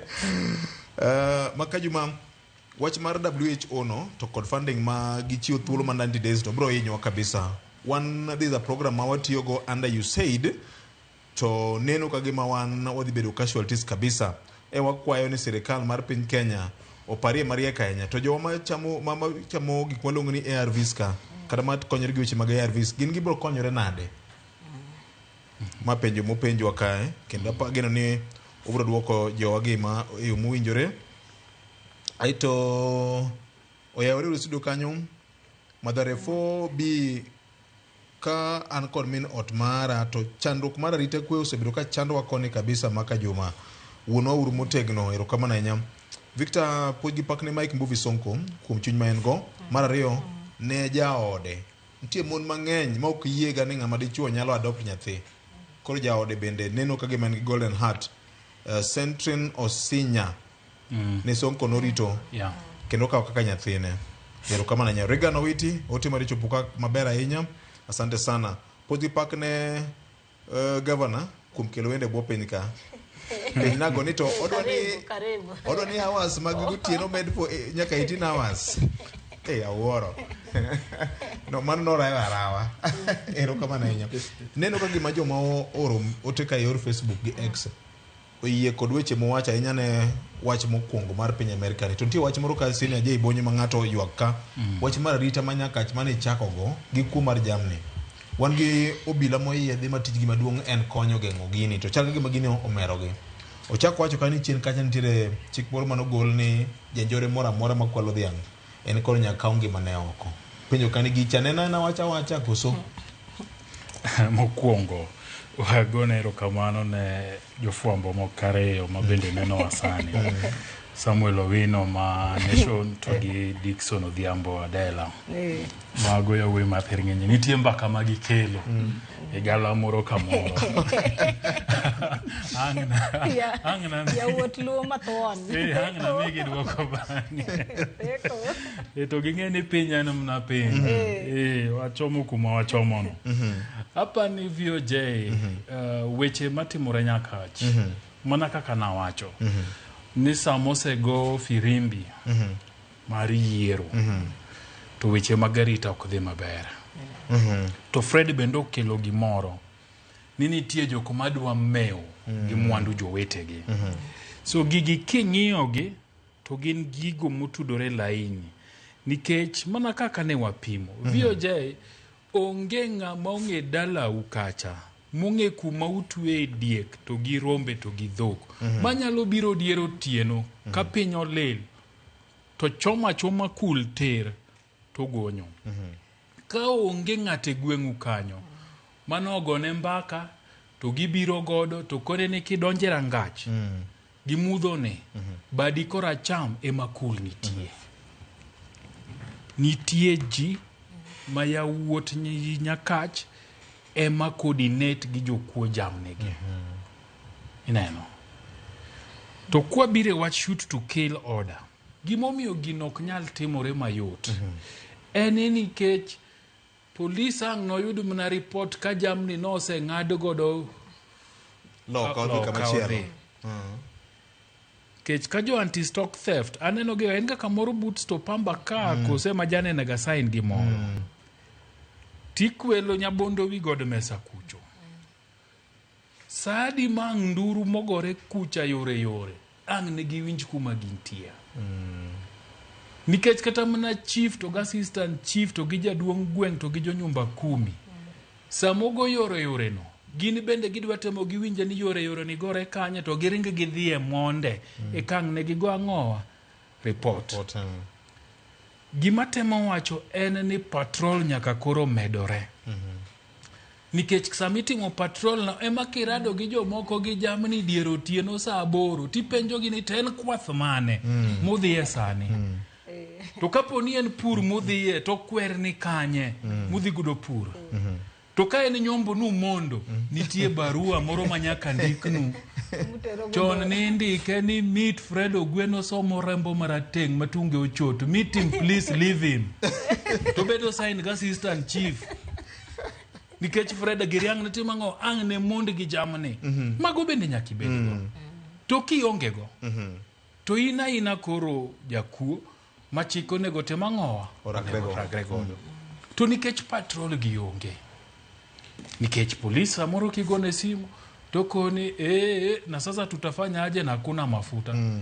To samoro bende na diera anase winjo kamoro ma police station mtoka mana monego bed repaired ma quotation mar $30,000 ne girito dweche 8 kapoko migi pesa mar timo repair seche go to kuomedore akawa area gi koro onge kaka police ang' nobi. So samoro nitie en genuine ni police wacho ni waonge mafuta. Gini genuine gikoni waonge motoka. Emomiyo gini chakore malo kuma wawacho cha ni ji duto mochung' na rita kwe. Kochakore gi CS Murkomen. PS mare Dr. Raymond Omolo. County commissioners, regional commissioners nyaka gigore peksen. Nito bende obila mwamiyo ting mar rito arita ne. Bende wamiyo gi facilitation maber. Makasi modonjo. To mtoke gogo mana to nywe to wuok. Mano kende ka onge to bende ok wanyase obila nikech gin bende nitiere kaka ok omigi nafas mar tiyo tichgi. So shoot to kill girigo nyalo betie. But ka patrol onge ang nirit jodonje station eki shoot gi.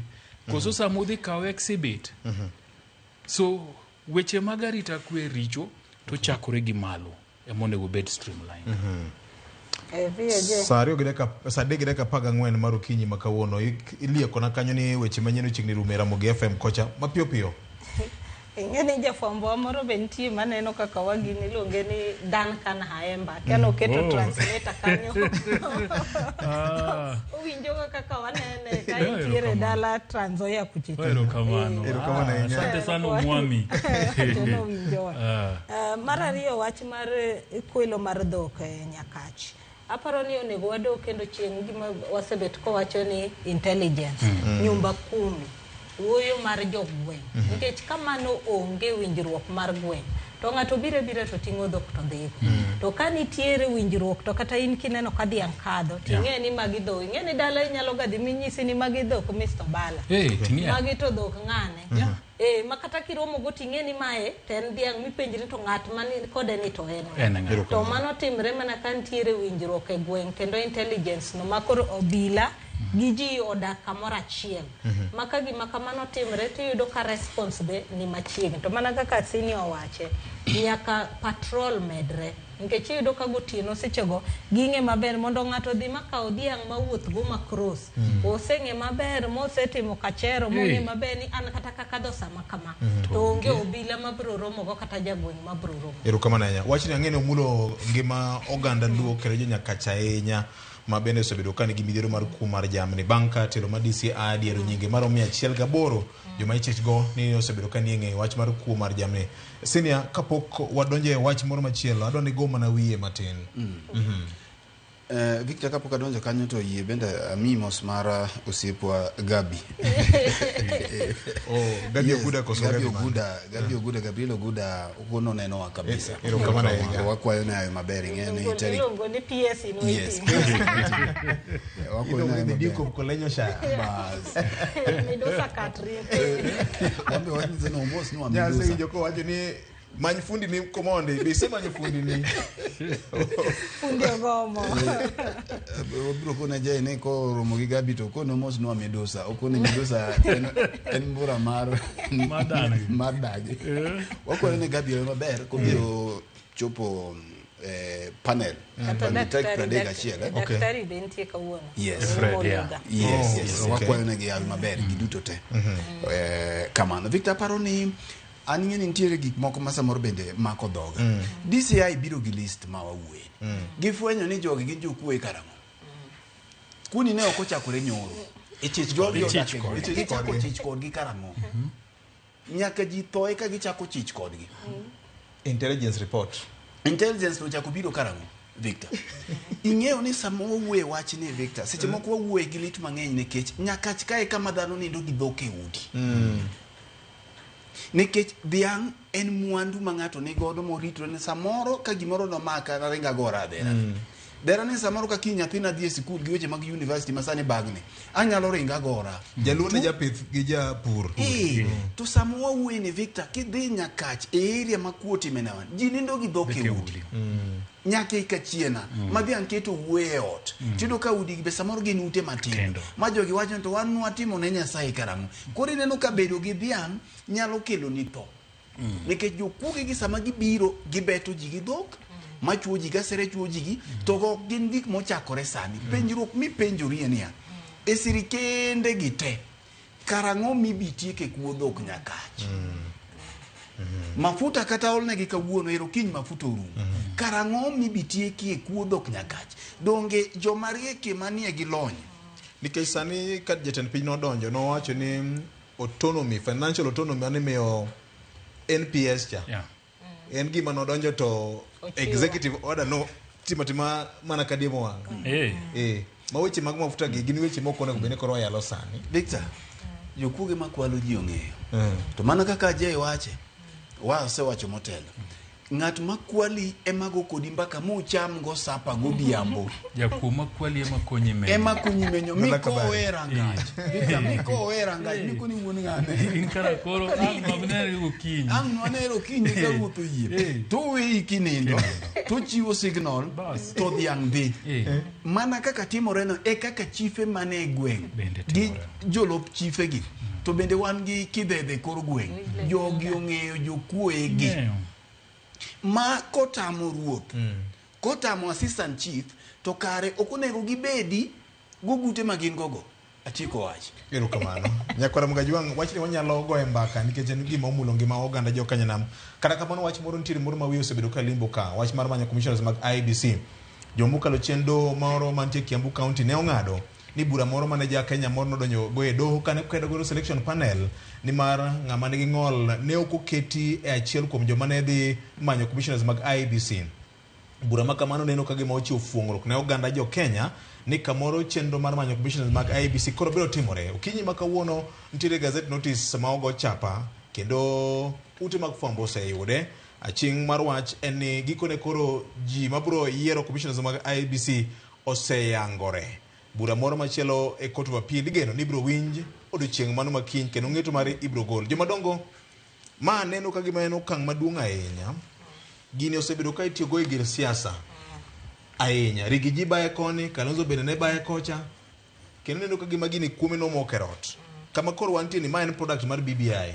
Sorry, NADCO. Yes.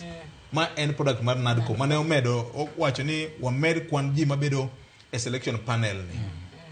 Senior, doge koro yiero wadhi timo 2027? Yiero tibro tim 2027. Kaki bro time. Kaki bro time thuon wach. Thuon wach. VOJ, hapa ni kata bede ni selection panel no dhi chamo mo masani. Mapa ni ubado kabende nyalo menyo no ka pichni go sechako donjo. Gidhi chamo mo mandeyo. Yes. To ma e oke giko mag cases manitie doho. Kenya ka waseyudo ni kidwa thiro gimoro to ringi e doho. Nikech kiny bende pod nitie mna bura moro. Mabura no achiel kuom jogo mabura no dhi ng'ete wiye dhi chamo mo makawuono. Makapo ni bura ong'ado ni no konego bed no chamo muma to pod wadok mane ang'owa e square zero cha. Kuma wantie ti kapo gichamo ema pod wadoke. To iparo ni doho bende ochiwo thuolo nyaka Supreme Court mar mondo weche gi otim ang'owa oyalie. So an kama antie VOJ aneno ni ma en mna gimotim mondo jatend piny ologe lwete. Nikech nyose goye ni en kata wan wasegoye ni samoro en dwache mar mondo delay gigi mondo tim ang'owa oyud yo mayom mar wacho ni anasa timo mana nyalo timo. Nikech ng'eni mokwongo no yiero Dr. Makanda e selection panel mokwongo kan NADCO pok no biro. Odwa temo ng'iso ne jo Kenya ni at least asego kang' mamoko. An aonge kudu gi wach gini adwa no dhi mbele mapiyo piyo kaka dwarore. Lakini gima waseng'eyo bende en ni samoro oyieyo kai to kudhi. Emomiyo an kuma bete VOJ ma oke giko mar neno ka wechegi ni e doho. Nikech koki muli mani kanyo no ene ma jo National Labour Party wacho no konego bed kanyo ni kano time yiero mar Azimio to no yombe maja party leader margi Augustus Muli ema nonego beni timang'owa betie ka. Mane chakruok mar weche mag doho. To nikech Augustus Muli podonge ka to bura makiny chabende mana pod mare momako. Adiera makende eni pod wanyalo neno lwedo mang'eny ka pod dhi e doho. Nikech yiero nigi interest mang'eny. Piny owacho nigi interest, opposition nigi interest, doho wuon nigi interest. pinje maoko bende nigi interest jo demokrasia gi Amerika to kora kiano chung kanye nikech bwana cha to ja demokrasia eno jagoko eno jagoko kama mbaya mane mantra mare so aparo ni mbele ka tij jogi pod dhi bedo gi ng'ikruok ka ji pod medo dhi e doho. Erokamano. Kamano. Gavana, neno ka gima watemo chwako nyawo gi gazet. Victor, kora do mi chunyu wach. Adwa mi chunyu wach mok ichaki penje moro kende. Nikech isedwaro. Yes. Penjruok mi penjori mokwongo ni deko kata bedo ni waonge commissioners mag IEBC.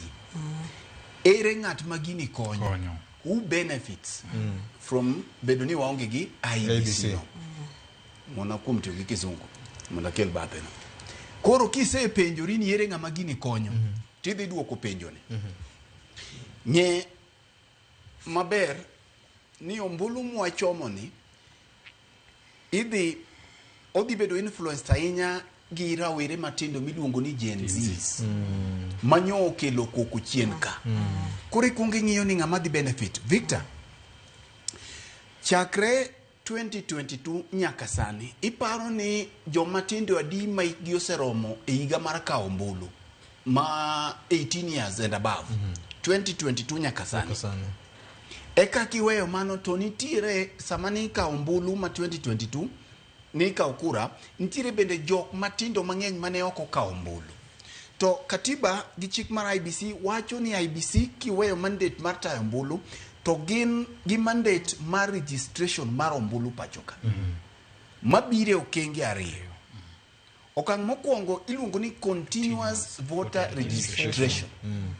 Tiende ni kako ombulu ogocha to nego bed ni juma mokalo no juma maluwe registration kinde ka kinde to mae emomiyo IBC negi offices magi e constituency level magin gi jok miluongo ni constituency managers monego bed ni facilitate registration mar ombulu kinde ka kinde ma nyathi manochopo higni 18 koseyudo ID to koriti en owuok to dhi otimo nade okawo ombulu to bedo godo. Koro e duoko penjo ni no nitiere yore ariyo. Ng'at mora mariek to ahinya piny owacho mariek okawach ni gitimo tibiro tiko gi wiyi nyaka tem matek yore ariyo. Yo mokwongo en ni mondo mi gilo ombulu mwachomo ni ka William Ruto nyaka loye to nyaka ogeng' Gen Z ma kik dhi chop e booth kamigoyo ombulu. Gi kizungu wacho ni must keep off Gen Zs from the ballot. Iwinja? Mar ariyo en ni ka ok okipgi to nyaka make sure ni gigone ombulu. Koro ing'iyo ni scenario mane manyalo tugo kae. Achiel da bed ne maber konyalo keep gi off. One way of mar keep gi off mar neno ni rawere gi ok ogo ombulu en ni ok inyal go ombulu kionge go ombulu no owuon. Iwinja Victor? Koro bedo ni gini deko kamae to ndalo ema dhi nitiere ng'ama dhi benefit gi gini. Mar ariyo matenore gi mano Victor en ni kopogore gi continuous voter registration to wabedo gi mass voter registration. Koro kidwa tugo ni titime kama. I make sure ni jok monego beni yudo ombulu e continuous voter registration ok oyudo ombulu. Mokwongo tamgi e ID. Ing'eyo ni sani dhi higa achiel ka ID manyien ok chiw pachoka nikech nitiere kes mokwami e doho. Ng'ama nie tok kes no ok ing'eyo. Ni mana kaka iwacho no puko idho yien to nitiere ng'ama oidhe. Ok ing'eyo. Ting'e ni tugo no tugore to ndalo ema dhi. Koro ng'ama tugo ni biro make sure ni kasa oromo ma commissioners gi bibetie tibiro winjo bende ni onge resources mwandu e budget kech kata sani onge budget mar IBC moket ne continuous voter registration. Koro make sure ni budget onge ma IBC ni usiko pesa magin go yena pesa michulo lawyers okinde mana michulo kinde to sama ma timore titugo ka secretariat kacha.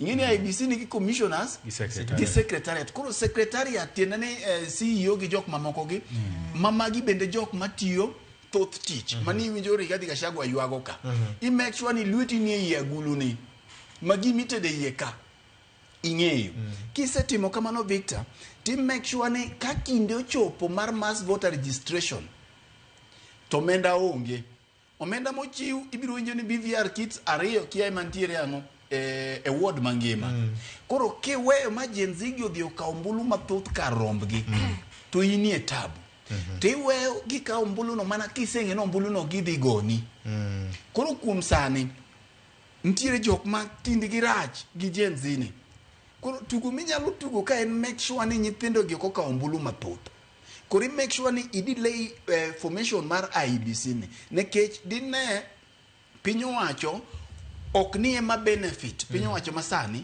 kuma IEBC ni to gigi dinyocha no setimgi koro mae en tugo kech ing'eyo ni ok adwa luongo nying ng'ato kae to josiasa gin joma riek koro kiseneno ni Jane ok dhi go na ombulu tigeng'one ti make sure ni chieng' ombulu ilal gi ID ne chieng' no gotieno koro nomany nomany ID to ok omany kubiro yude to dhi oyudo ka kare kuche ok en go bei kama ogoche gini chao tera Luala primary ka mochopo Luala to sause rumo kendo kochopo Luala kuche to wacho ni sa kore na 11 ke nyinge ni be mondango nwang' Luala ka en ok yot koro magi gin tugo mag siasa Nyarelo wan kama ogajore nikech kata mana sani wantiere kod gima ne protected constituencies mathuolo margi mar bet apani osemana rumo mabende geno ni kapo ni IEBC kapo ni jogi chamo mama onge kes moro amora nitie kes moro machielo biro biro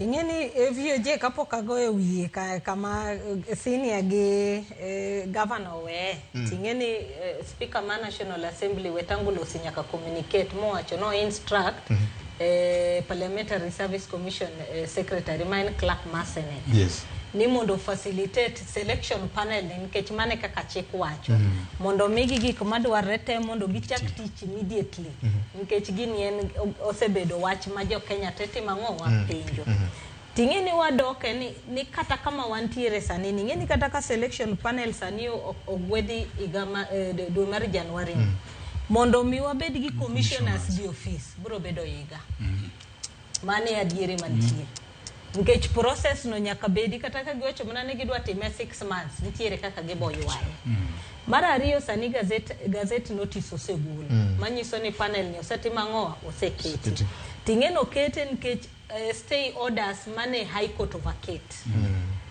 to case pod nitiere court of appeal ma kama ne case ni ochung en representative mar political parties liaison committee makae Wiper noketo ng'atgi to National Labour Party boketo ng'atgi to jok magore gi to jo Wiper ariyo machielo en ng'ama oloko nangane to dhie National Labour Party nikech Agustin Muli ne ja Wiper to wuok e Wiper to dhie party machielo to Koki Muli ja Wiper ting'eni slot momi political parties to gin ariyo manyiso ni slot no osekaw gi UDA gi ODM Adam Solo nominate ODM nominate Professor Adam Solo ng'ane nominate Bore UDA nominate Bore LSK okelo ng'atgi political party liaison committee emosebet kaywayo gajika nikech kata interreligious committee council ne gi retain jogi mane ntiere Makanda Tincha public service commission be okelo ng'atgi koro yudo kakae kata ka gazette notice ni nitiere doho kuchocho be pod wabro yware en mana ni ng'eni chikni ok owuoye wach quorum koro ng'ato nyalo wacho ni chik ni ok owacho ni ka ng'ato achiel ogol to ji aboro modong'gi ok nyal sit maparo ni mano be in a way ntiere kaka iluongo ni lacuna in the law but nitiere kaka nitie fuok moro e chik. Fuok moro ma jo okile moriek nyalo nitie kaka ginya tugo kode mondo giwach ni kata ka koma chiel ne mayuare to jomodong gi otimang'o jaboro gi nyalo ng'ado wach to jaboro go kwan bende nitie gi kaka go odd given numbers bende kelo ga chandruok bende kaka komoko to nitiere kaka nitiere ng'amonego beni tie breaker ni neno America ka defense nominee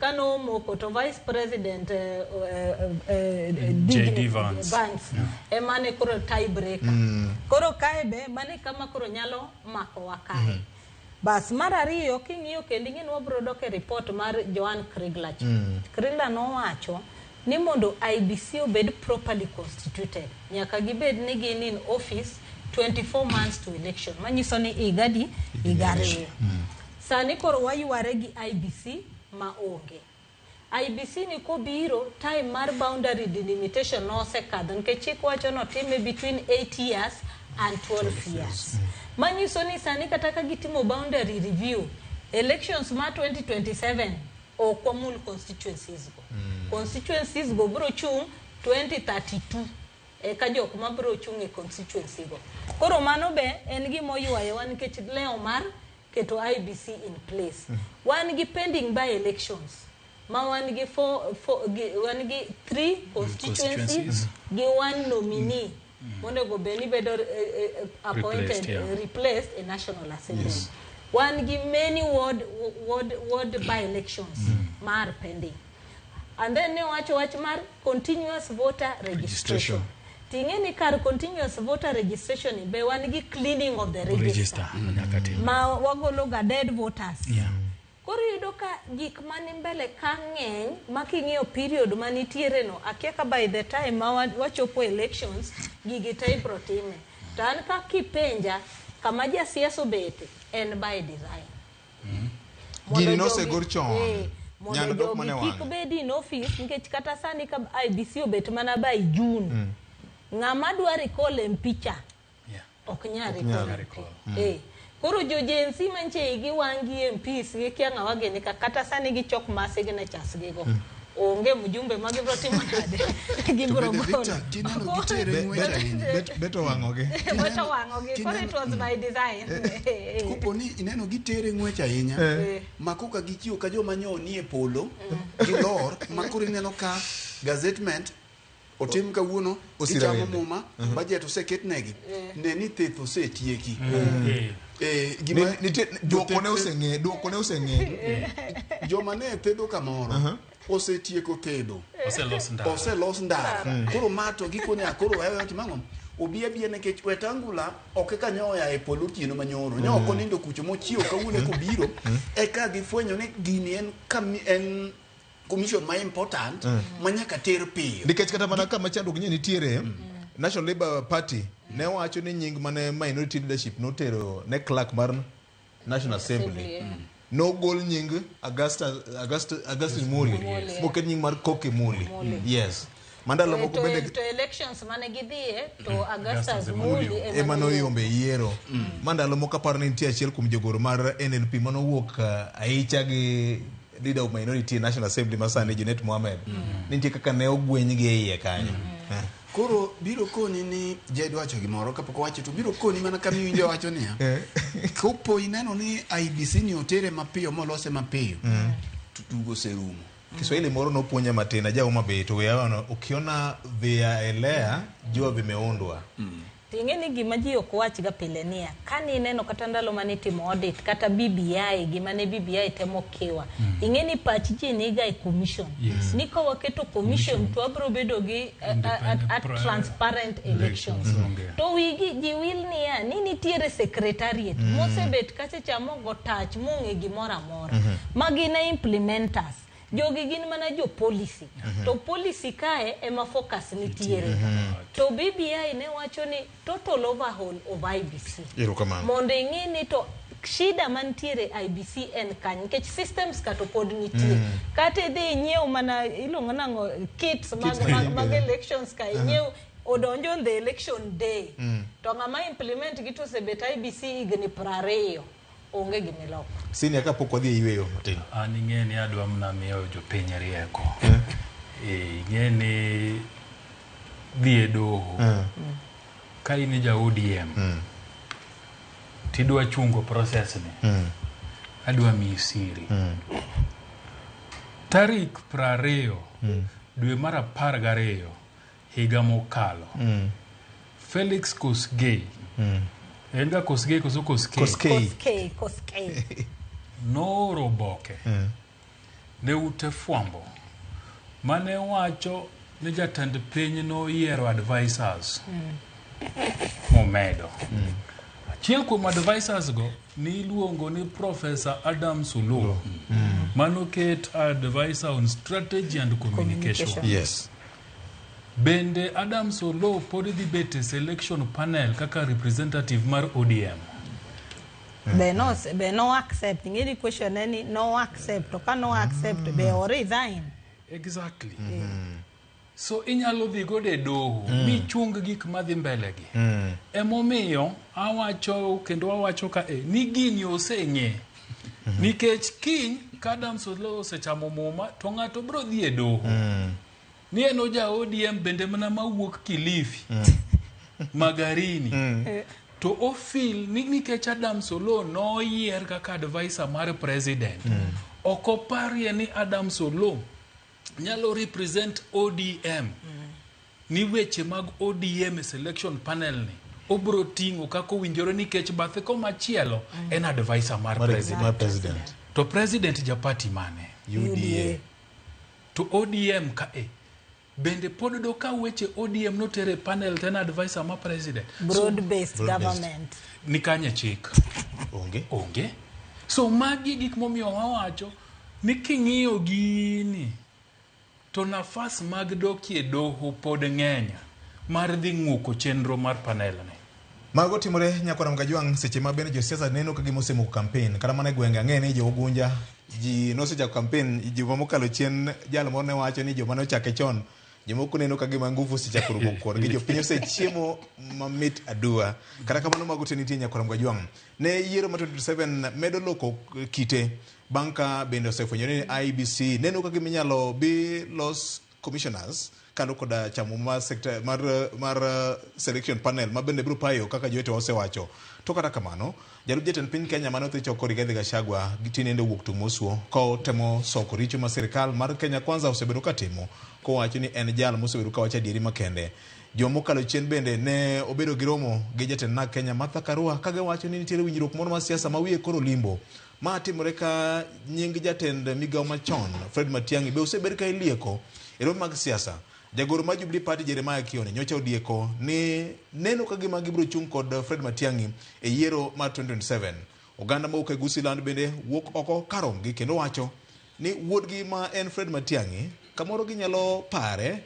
e ombulu mabiro nyakora Mgajwang chal ka gima tuk siasa osedi baton mare osemana chakora chaka unyana kaka rigiji nyoloso chieng'ono mane giromo kod Martha Karua.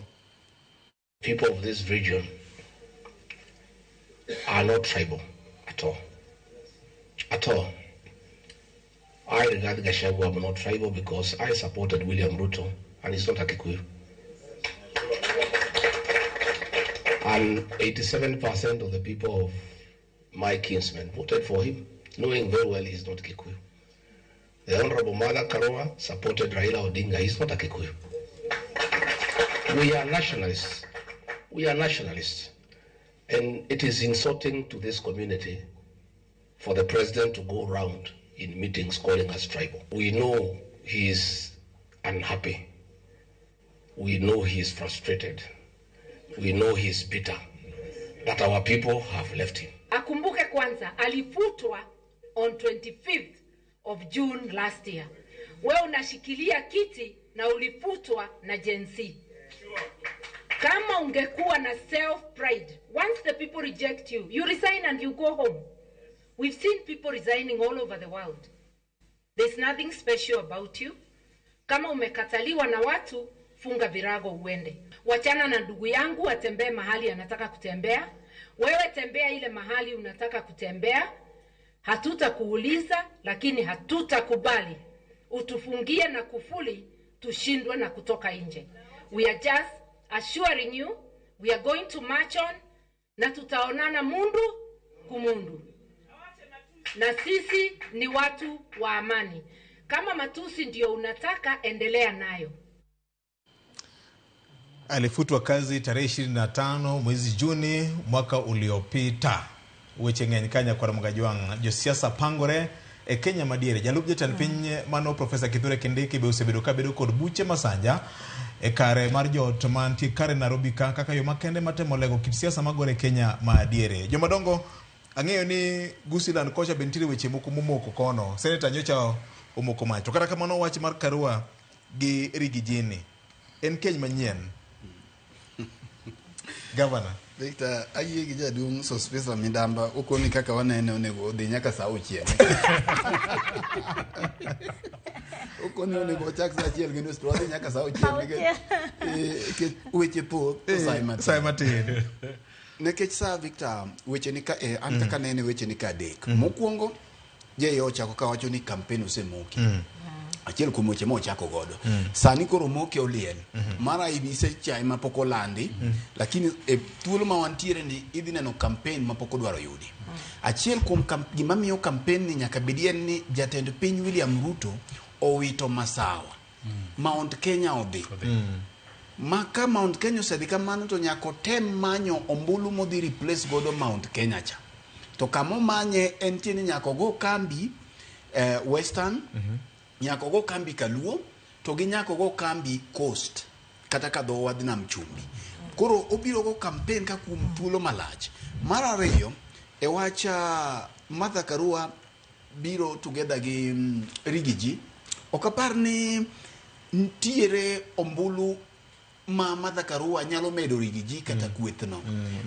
Mana ni iwacho gi kizungu ni siasa kata politics en about perception, en about paro. Ni kanyo kwa winjire gi jai e anyuola kata gi nyarawila ma en nyamera tiwacho ni wadhi go ne ombulu nadi to kata mana nyamin gi otamore konyo. Kata mana nyamin gi bende wache marach, nyithi nyamin gi owe kae. Koro kadhi akawo nyarawila cha adhi akelo machiegni, koro wago go picho ne wago tineno ni bas jo kaka wanene ochung' wang' achiel. Gichung' kaka ot. Maka gichomi tir to kamiri gichwe wi onge. Koro mane perception ok ni Karua ni ntiere gombulu moro manyien monyalo kedo. Jogi bo onge godo. Nekech adieri makende en ni Mount Kenya kata ombulu mar joko kuche ochung' wang' adi. Ochung' wang' achiel makata biro mar Kabogo gi jok mamoko gi ok nyal loko wi jogi. Abiro kuom Kithure Kindiki gibura manyo en godo kocha. Onge gima gino nyalo loko kuom Mount Kenya. Kata chok gi morom kod gi Victor Gicho dhi. Gimotemo timo en noloso ne William ground ni ponono nyalo yude moro masanja. Nikech ing'e ni katiba ok enenda wach mar 50+1 but ntiere ombulu mabe nyakinwang' e counties. Maloyo 24 ntiere percentage ma nyakinwang' e county ka county. Kae to bende ombulu be kata ka ni idwaro kata ki ng'ama lwete bor ko wachi ng'ato lwete bor to nyaki lose perception moro minyalo dhi jowie e moro matin kidugo pongo go wiyo kapo nini. But Kindiki ong'eyo ni kata mana en owuon ok nyal yiere kanyo. Mar adek Victor en ni William Ruto ok ofuwo. William Ruto kidek chungo ng'ato Mount Kenya mondo pog joka to kata ka ok omi ng'ano to bora no nyiso ni chungo onyiso ni jogi opogore.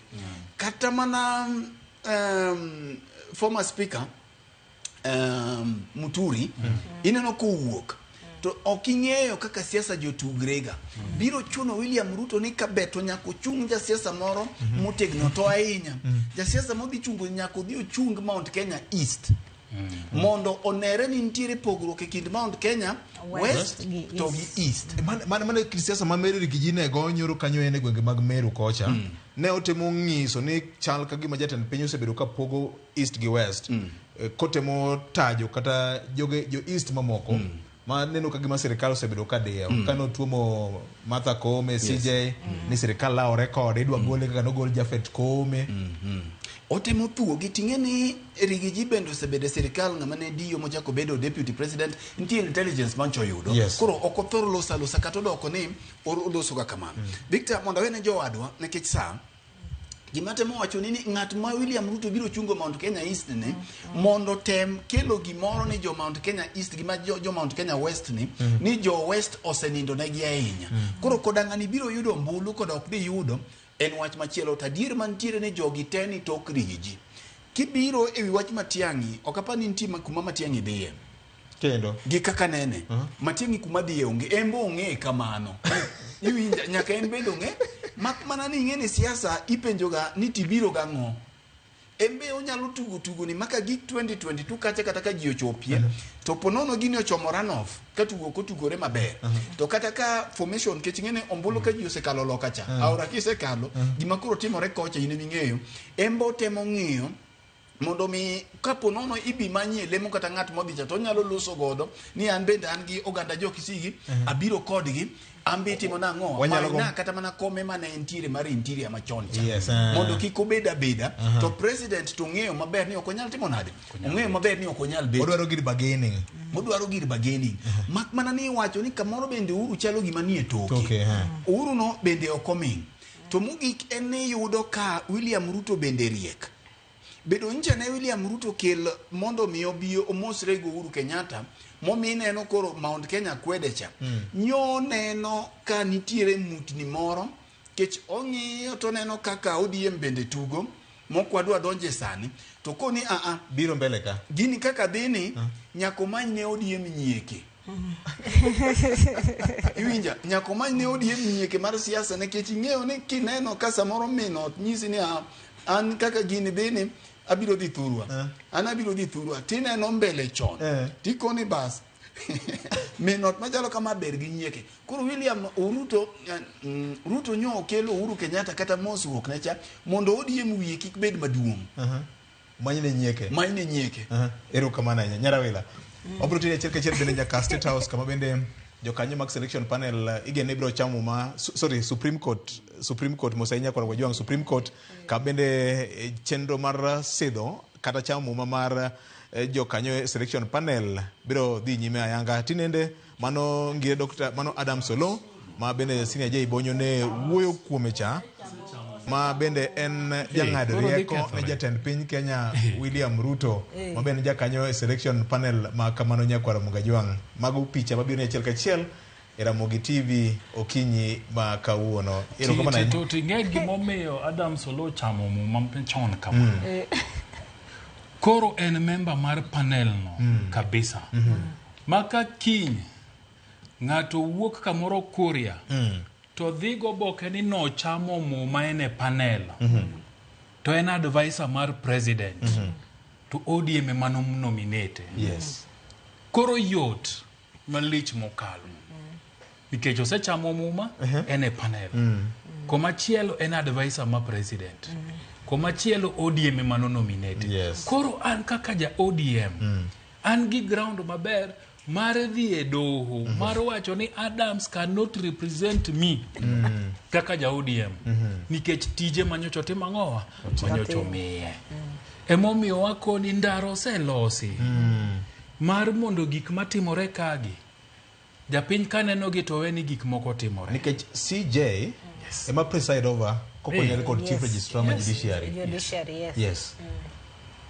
gini no selosi but ginto nyaka gitim nikech the gazette notice is there kama chief justice nitiere this is administrative okonyal dhi nyiso gini list mumia ni nitiere ng'ama nitiere kama kod shida koro in mano ka in gi shida dhiye doho mondo gi squash gazette notice but nyarawila gimachielo mabiro kanyo mapiyo en niya CJ office donge ene gi kalenda mar gik monego be notimo gazette notice nyowuok sadi Owogo kinyi. To within okinyi no secretaries mage gi judiciary oseyudo thuolo mo fix gini nikech kidwaro kata mana CJ mondo bi e function ni ibiro yudo ka calendar ne osepangi one month magi luongo ni emergency mane emergency ero kama na enya donjo wach mar siasa mar god Kenya madiere ni hapa ni siasa semana chako tana kane kata gimomiyo jibok ni William Ruto osechako siasa William Ruto is a political animal to siasa ne ogoyo 24/7 maka mora ma intiere William Ruto kano chamo muma 2022 no chako siasa immediately eminjo kokosiko wacho ni odhi e working tour odhi e regions kamora mora ka otimo siasa ko prepare 2027 oro miyo jok manitie sani to gin mana jok ma join the queue to kendo gimoro Nyasaye nomiye William Ruto is a grassroots mobilizer onge kako appeal kamora mora modhiye kata idwa here mana nade kata okidware iluongo ni love hate relationship nyaka here nikech nitie gik mobo nyisi makati iwacho mana no kidwa winjo wachene titi mang'owa tibiro mana winjo to gima koro sani timre Mount Kenya en ni kanchineno aparo ni gini otimre kata limbe mani neno Rigiji odhi olimogo Karua gini en aftermath mar statement mancho wach Western yes mane MP mawe Buye West Dam Wanyamo owacho ni it is 1 against 42 statement no emomine no kakoro jo Mount Kenya be koro wacho ni okay kakoro en ni koro sani koro akabila moko gite olokre ni wan kendwa kara koro we wambe koro watimang'o wariguru kare gino wa barua bende ndiko nyore obo nation Sunday Nation to kojandiko ga weche mag siasa nya okondik gato kata kiwinjo kaka josani jo masawa wuoyo gene no nadieri nitiere kaka gene makoro dhirgi e kona chiel to jomo nikech kata Karua kanchiwinjo ko wuoyo en Rigiji manodhi manyo Karua kendo kano wuo kanyo tingeni ne achiel kuom jofombo marwa no wuoyo kode mo wacho ni no tingore en owuon mondo dhi orom gi Karua to kano dhi to ni neno kodhi gi ship aboro monyiso wani ship gi nigi significance madako gi madichuo ne gibiro gariyo mane gimiyo Karua machielo madichuo achiel no yang magichamo manudo ng'abich gi oketne Karua ma otedo ne jogi sama jogi dhi e lweny to gik sama giae e lweny dibedi magi achiel kuom kitepe mag kuong'ruok mane jo Kenya madiere kata jo masano kuong'ore go ndalo machoncha aparo ni mane nikech ni winjo kata ka Rigiji no wuoyo wach the eight daughters of Mumbi koro yudo ka aparo ni kama wantiere ni odwoko gi back to gin gi wegi sani kiwuoyo gi wajumbe ma masawo manitiere sani office kata mano ogwe ng'ato ka ng'ato nigi chamane Onesimus Mbunjiri nigi Future Party modwa launch Karua ni neno ko wacho ni ori brand mar National Liberation Party Rigiji owuoni wacho ni dhi golo mare ndindi nyoro mancho ling ni be wacho ni nigi chamane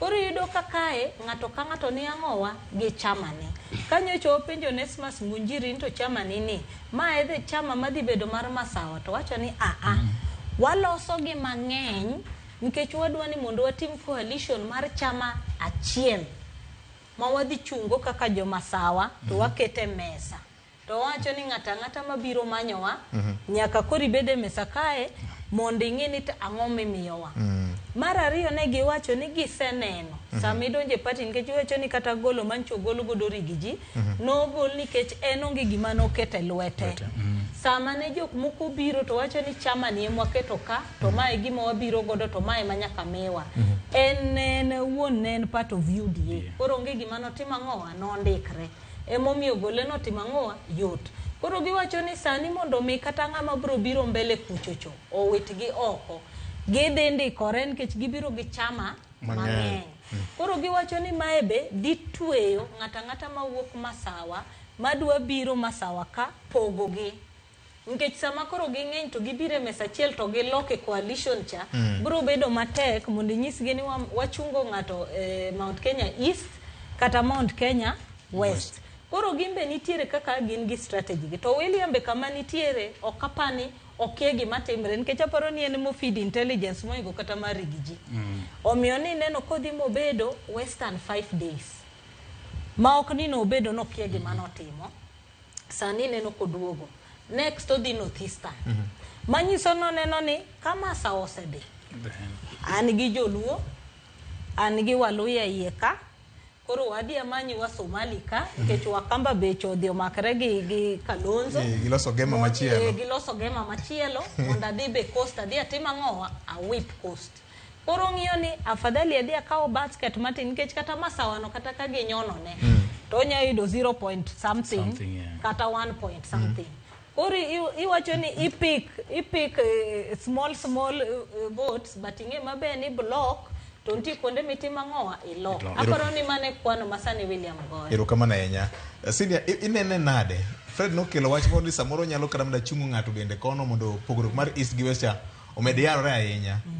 Nikech candidate mar ODM, UDA, ANC Ford Kenya. ANC no sade. Onge. ANC Ford nitie. Osade. En William Ruto. Mano ng'ere. Yes.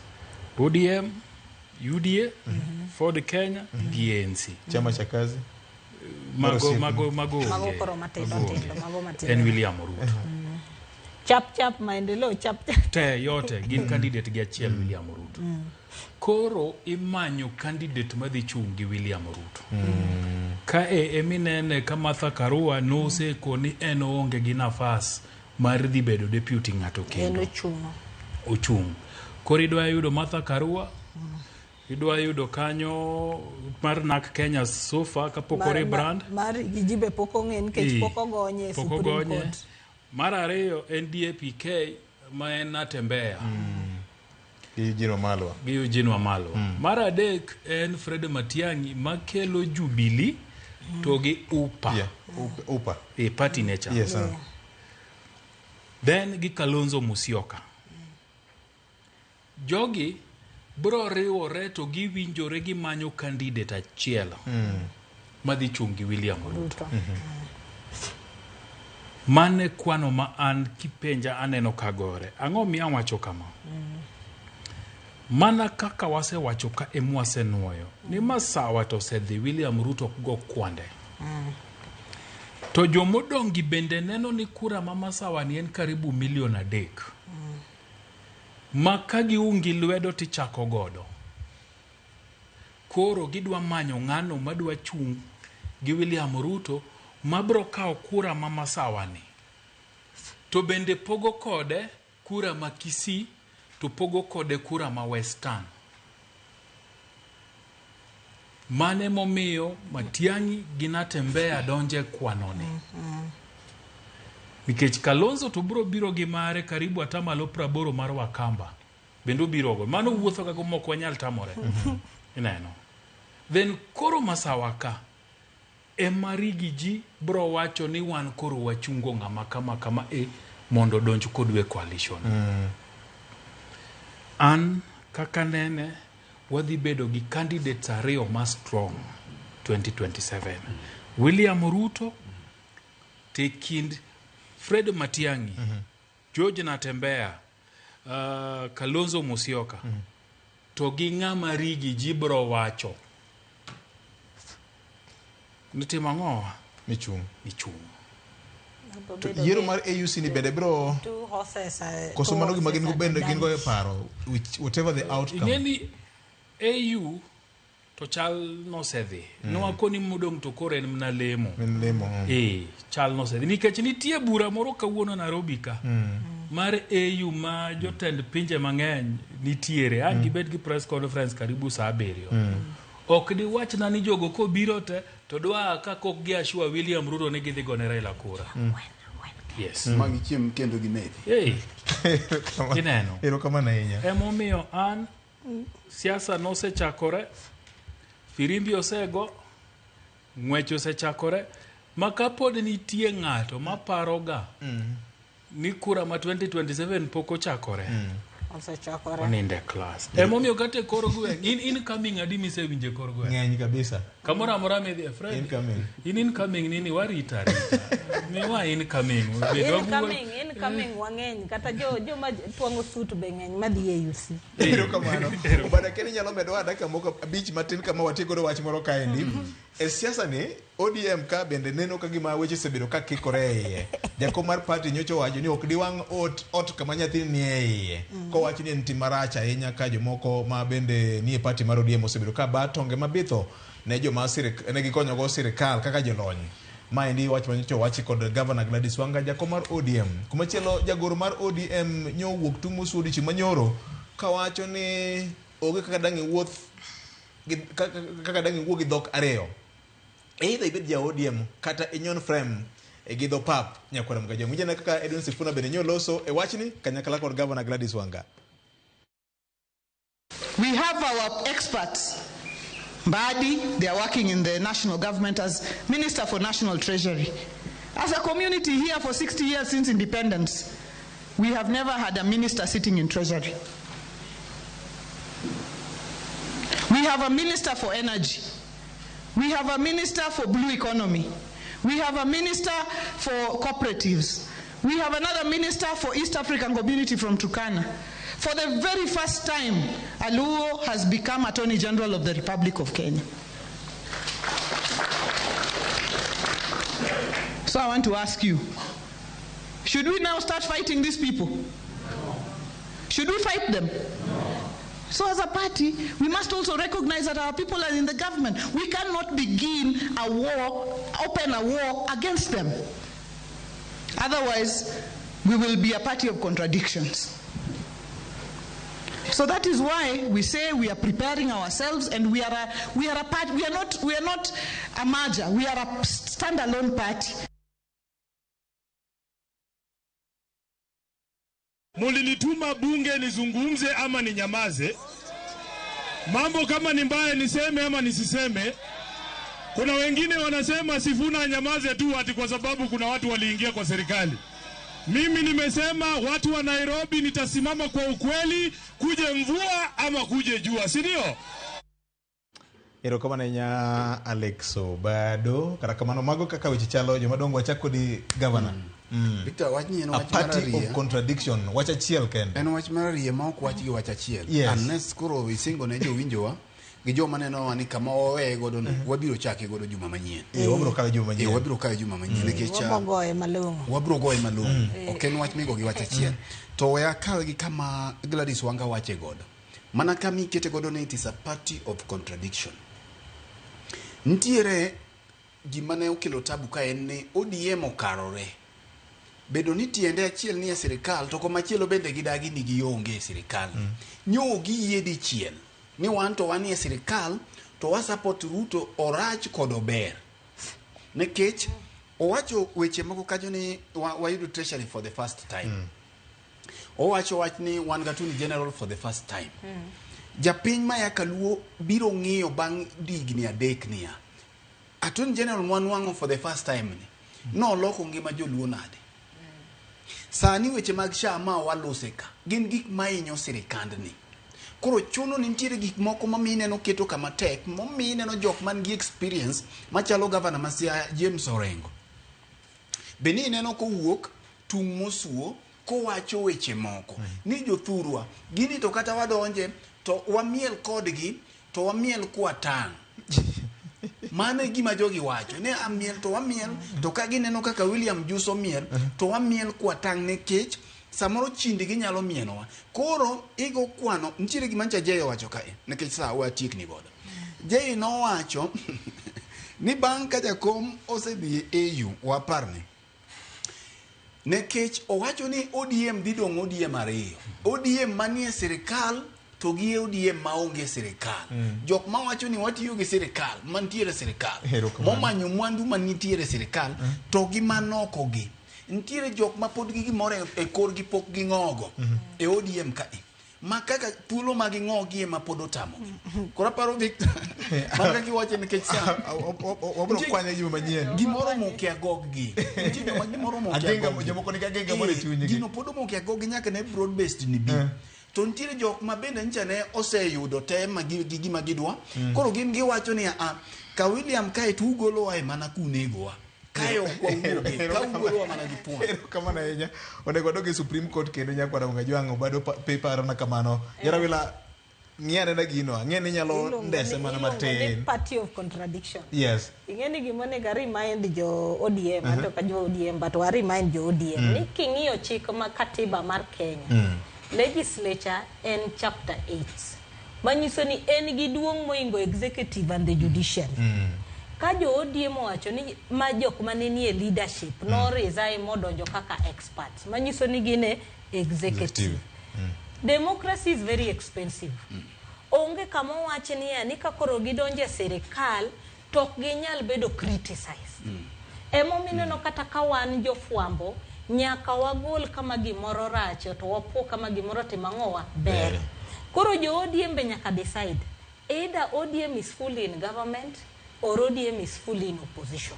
To ka gin in opposition gitim tijgi mar opposition. Biro wacho ni nyalo donje serikal to okochuno ni donje serikal ni we wiyo. Erokama Chief Justice Martha Koome osechako wuoyo senior akiani tarik miamia daka matin ken tarik 10 Januar ka ODM Central Committee nigi bura yes tok bura no Nyarawila Gerino ndiko ni ngumu no yware no yware koso no ko yware gik mwane nogi no yware koso no ko yware shida chiel mar ODM en kama Raila Odinga emane keto unity mar ODM to nikech koro onge interests ng'eny ji yware interest supersede the party yes interest ng'eny ka Gladys Wanga Nyasuna wacho ne nyithigi moko koro ni serikal gazette notice manyicho wuok mogik joma gi mane nitie mano mi kar serikal bie kanyo monde kikia kanyo mapiyo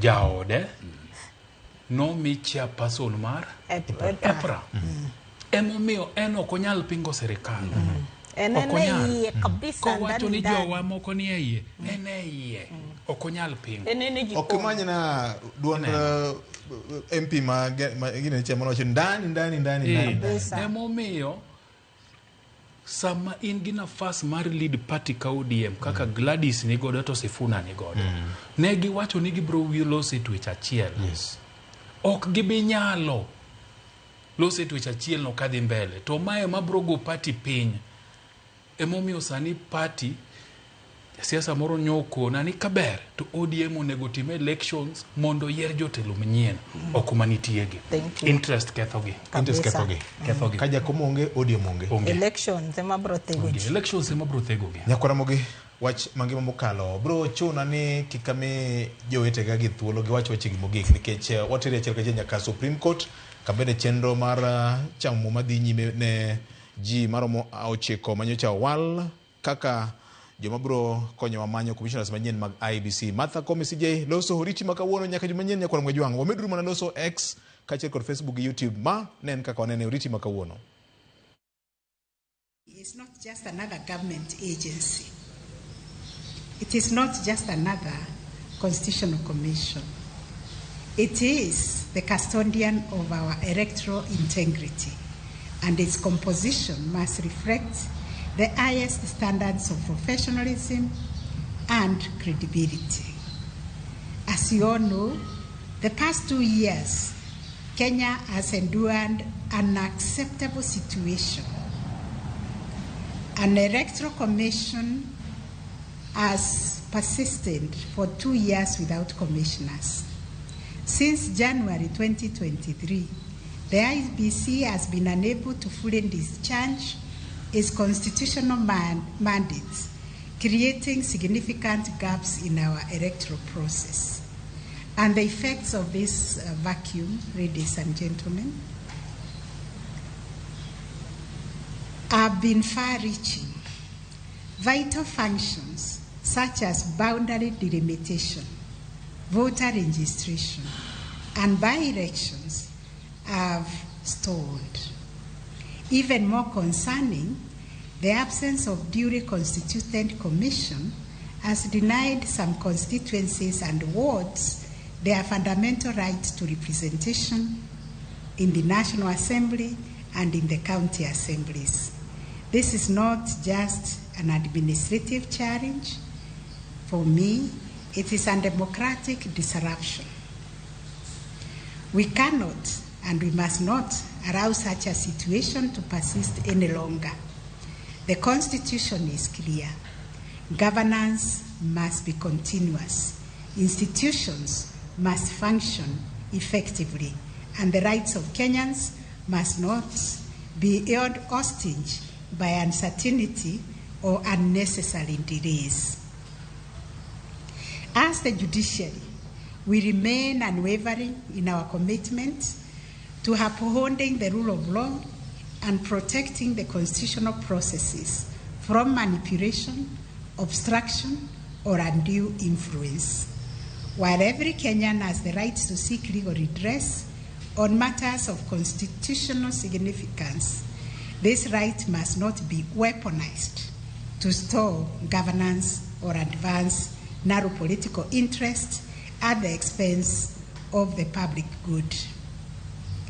Recognizing the urgency of this matter, I personally, as the Chief Justice, took responsibility to ensure that all cases affecting or delaying the constitution of the IEBC were prioritized for resolution. Justice must never be an obstacle to progress. It must be the very foundation upon which a just and democratic society is built.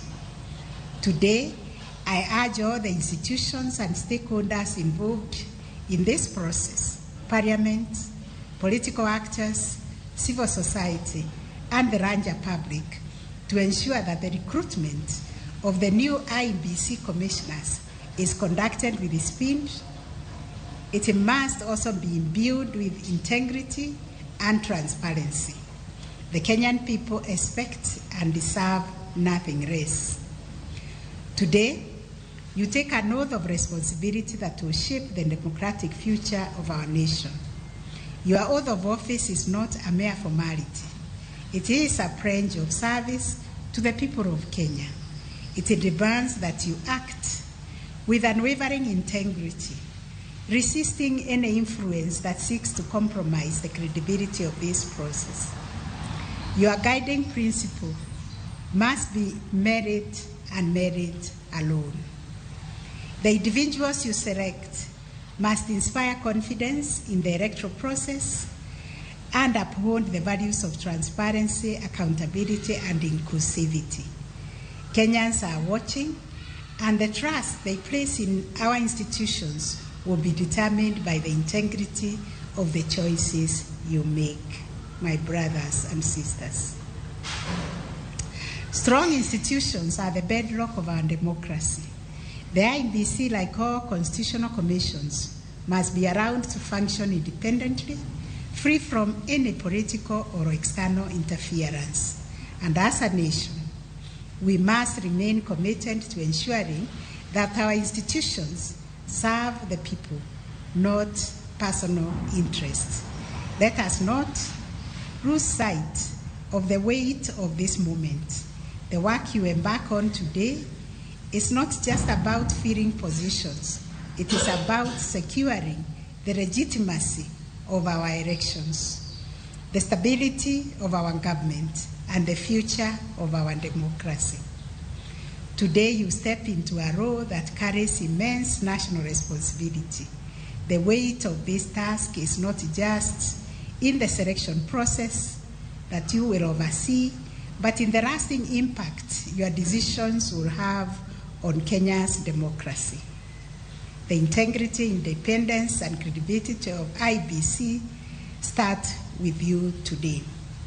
Your duty is clear: to identify the leaders of unshakable integrity, impartiality, and competence, men and women who will inspire trust in our electoral process and ensure that every Kenyan can participate in free, fair, and transparent elections. The trust of the nation rests in the diligence, fairness, and transparency with which you execute your mandate. I know you will be put under pressure. There will be influence of partisan interests.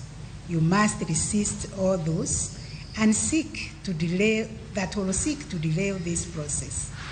Your guiding principle must be always the public interest, nothing more. The oath you have taken today is a solemn pledge to Kenya and to serve Kenya with unwavering commitment to the rule of law and the Constitution, which must remain your true north.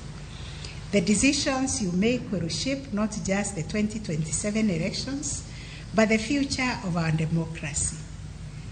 I have no doubt you will rise to this occasion with honor, patriotism, and a deep sense of duty.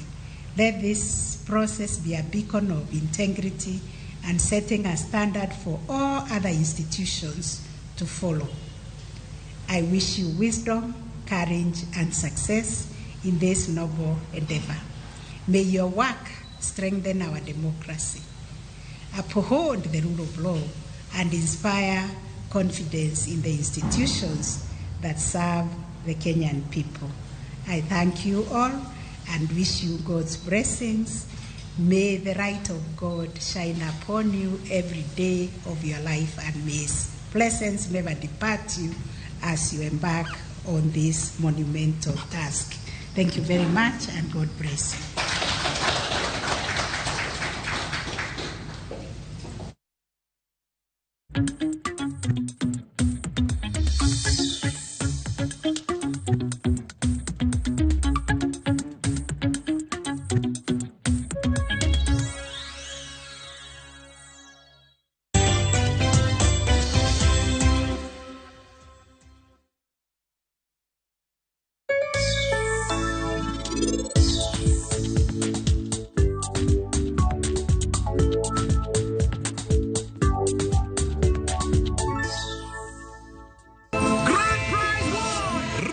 And win big with the WRC Safari Rally 2025. Open or deposit into a KCB Gold Savings account and stand a chance to win. Revisha and feel the roar.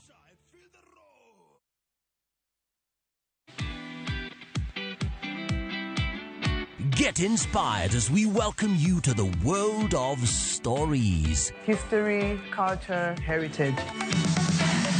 Afrimax brings you stories that turn dreams into reality. Stories designed to connect you with people and give a glimpse of African sounds. Definitely good. Watch these intriguing stories of Afrimax only on Viusasa. This is where the magic happens.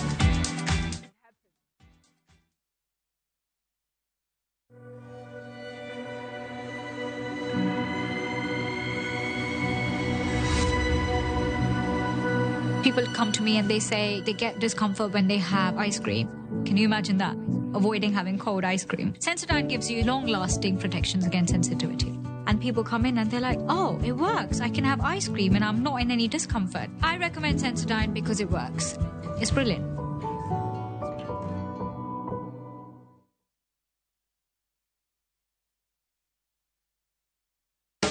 Somo e mwandu maduong' ma ng'ato nyalo yudo. Mano emomiyo jaod bura ma Kiharu Honorable Ndindi Nyoro kokalo e agucho mar NGCDF ochako chenro motisi ni Kiharu masomo bora. Mano mar konyo jopuonjre te manie sekondar e Kiharu kod masomo oko mondo oyud somo. En chenro maneno japuonjre ka japuonjre ochulne shillings 1,000 tam ka tam kendo giyudo math mar nyuka mar onyango gi lunch e school. Chenro ni bende konyo e gedo mag kilese kod laboratories kanyakla kod chiwo buge mago mag somo e kin mamoko mathoth. Kiharu masomo bora gi Honorable Ndindi Nyoro. Your Asian adventure awaits na View Travel. Ready to explore? Dive into the vibrant energy of Thailand, stroll through Singapore's dazzling streets, or unwind on Bali's pristine beaches. Discover the rich cultures of Malaysia and Vietnam, the serene beauty of Laos and Cambodia, or the innovation and tradition of Japan and China. Whether for leisure, learning, or business, unforgettable experiences await. Tembelea Asia na View Travel. Visit viewtravel.com, call or WhatsApp 0703 254 254. View Travel. Dream, explore, discover. Kati ya watakaofutwa machozi na mimi nimechaguliwa. Kilio changu cha muda mrefu amekisikia. Hakuna tena cha mikosi. Kupata wimbo huu kama sikiza tune yako, bonyeza *811 *381 hash. Sikiza na Citizen ni nyumbani kwa wasanii wote. Asante sana.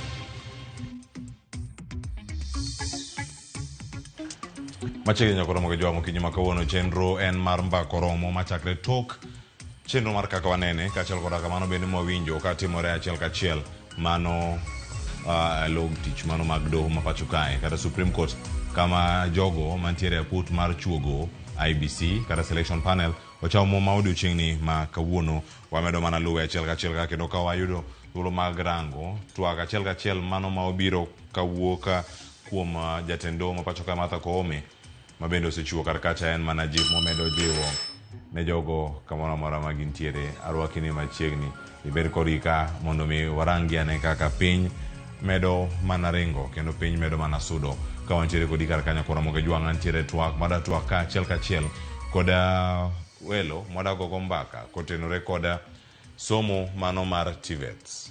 Ka en siro somb TVETs ni tiende nang'o mano kama wantiere kar kanya kora moge jwang an kae koda Eric Wasonga ma en jata chenro mano e kar tiegruok mabiro wacho ni kaka TVET mano mar KCT wan kode achiel kachiel e studio marwa ma Nairobi ka achiel koda kama chielo madhido thuolo mar twak godo mano chief principal mano mar Siaya Institute of Technology wadhi bedo kode ka achiel kachiel kale yor Zoom ang'o kono aka bende paro mopogore mantie to sani wan ka kod wendo Eric Wasonga wana chako do twak achiel kachiel ka moswa hawi mariga manyien ka wantie kode karka ka wachako chenro oyawre kino machiegni mbakoromo kinyi makawuono Eric. Erokamano Cleophas.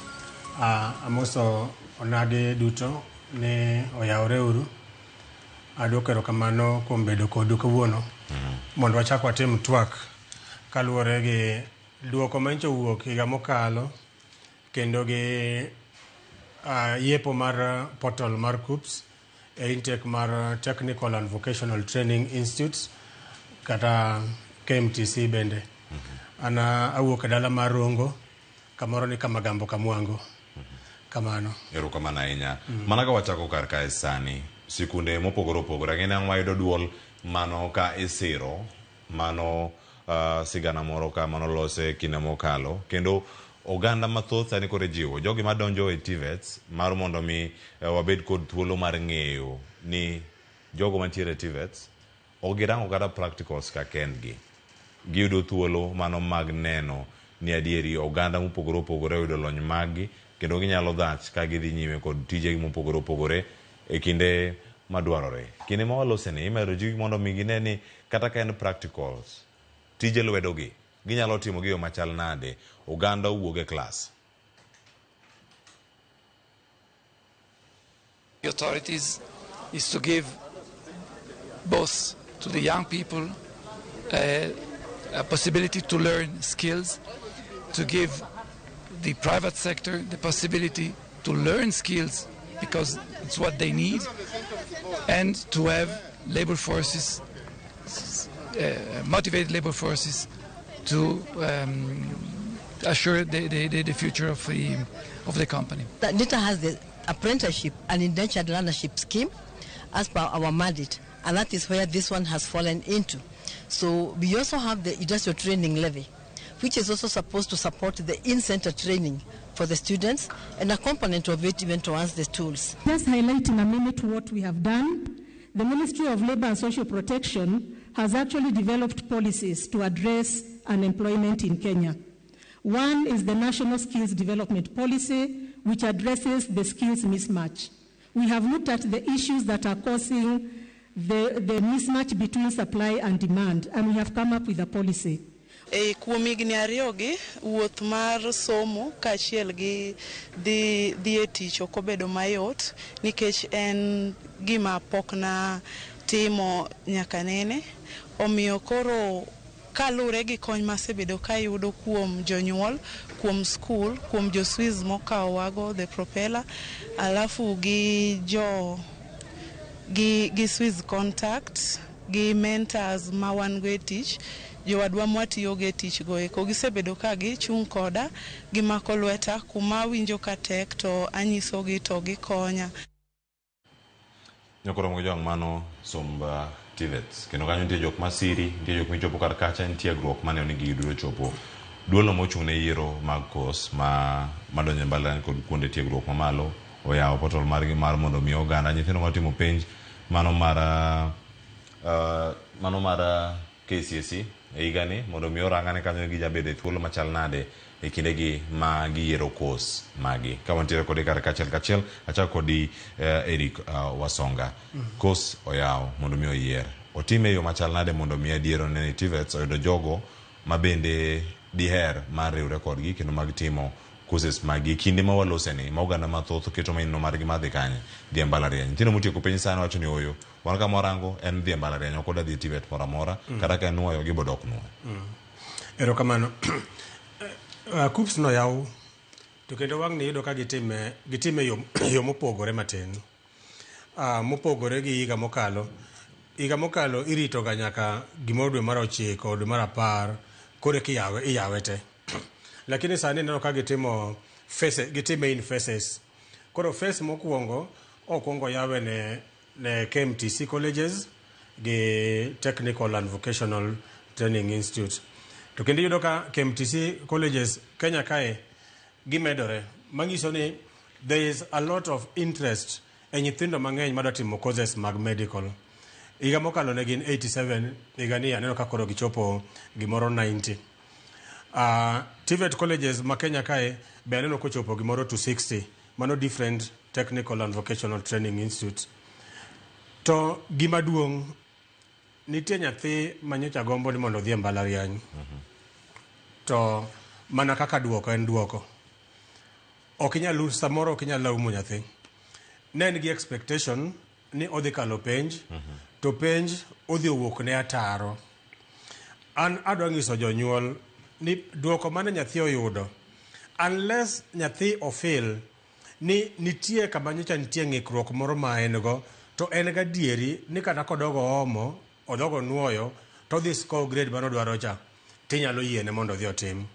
Lakini ka nyathi ma ong'eyo ni an, regardless of the grade mayudo, ayie adwa chake gi piny kore ka dhi malo. Cleophas wan gi gimoro ni gorofa. Nyathi ka ng'ato dwa dhi e gorofa, idwa dhi e gorofa mar 3. Nitiere yore 2 minyalo idho go gorofa. Inyalo idho gorofa kitiyo gi lift, kata inyalo idho gorofa kitiyo gi stair.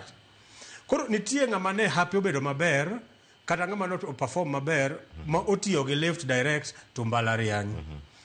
Nitiere ng'ama ne happy obedo maber ma koro chuna nyaka nyon stairs 1 by 1 mondo chope 3rd floor. Mage jok ma koro wadware TVET kae.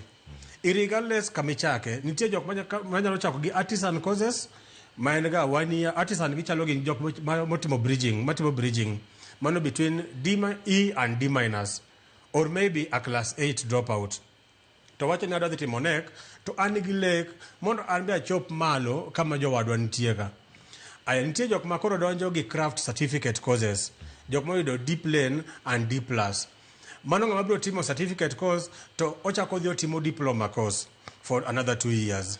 nitie ng'ama dhi donjo diploma direct oyudo C plane to kanye manyicha ok entie samoro en ja B minus samoro ja C plus to owango kia C plane mano ng'ama chako gi diploma direct to kotimo diploma no onyalo idho ngas motim training mare modhi mbele koro pod nitiere geno pod nitie ne ng'ata ma nyocho ok odhi maber koro TVET ka e platform masane ginyalo chakogo kamano kama gida chako karka nikech iwacho ni geno kachiel koda kalek mane gintiere godo moko nyalo wacho ni omodho pi kata onimo geno manyien ni giyude yo machal nade bende nitiere gigo equipment madwarore e TVET soma pacho ka manyalo miyo ng'ato wach ne adieri wachak gi TVET kaka idho malo nikech education system maro wanya wacho ni gombo nitie samoro labs gi maonge samoro workshops gi maonge onego tim gi yo machal nade mondo ne adigin bende gi attract jogo ma ginyalo bedo kar kacha to bende yud tiegruok mong'ith mana kaka iwacho ni ero moko nitiere mbalariany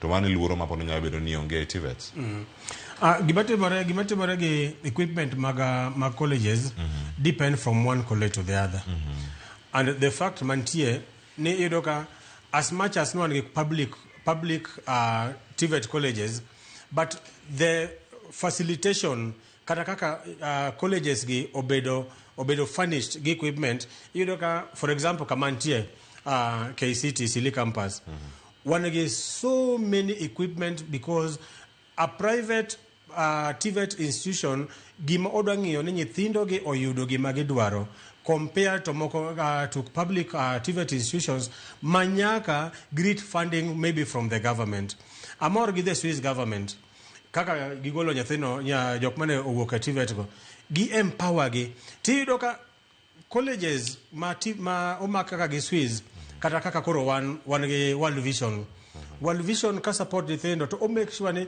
kamotere nyithindo nigi equipment ma nyathini kowuok kanyo to ong'eyo gima otimo fully ineno colleges gi nyathi ka donjo technical and vocational college to onego make sure ni odhi kama embe oyude opportunity ma embe onyalo mako onyalo timo gima jowetegi timo ido ka nitie kuonde moko ma nyathi odhi e technical college to gichunga oneno ka jomoko timo ok obed gi opportunity mar mako gigi kata ken plumbing ok onyal kata matimo kata mana piping gik machalo kamago koro how to furnish the technical and vocational training institutes in Kenya ema pod wan go gi problem from the government side as much as the government is doing well yes they are promoting TVET education but what about funding model mar equipment mag training mago manya bedo ni onge e mag sirkal gi titi mi angopo no kata ngomo nego beni timo kar ka mondo miyo jiwane somo mag TVET nyocha ago kata matwa kata ge one of the public principles ongisa ni the moment ma ibi migi funding ma kagi request for equipment midwaro to nyithindo ginyalo yudo ginyalo timo proper hands-on skills then the teachers or the instructors in these public institutions they become serious not that they just teach because they are employed by the government koro kanya makoro nyaka koro sirkal donje the public technical colleges nyaka be migi support mar funding mar equipment then kama koro chaka bire en iyudo ni oyawo KUPS koyawo KUPS to the private institutions gin ok migi funding ok migi KUPS admissions why to iyudo ka seche ma ok migi KUPS admission nyithindo dhi flood in the public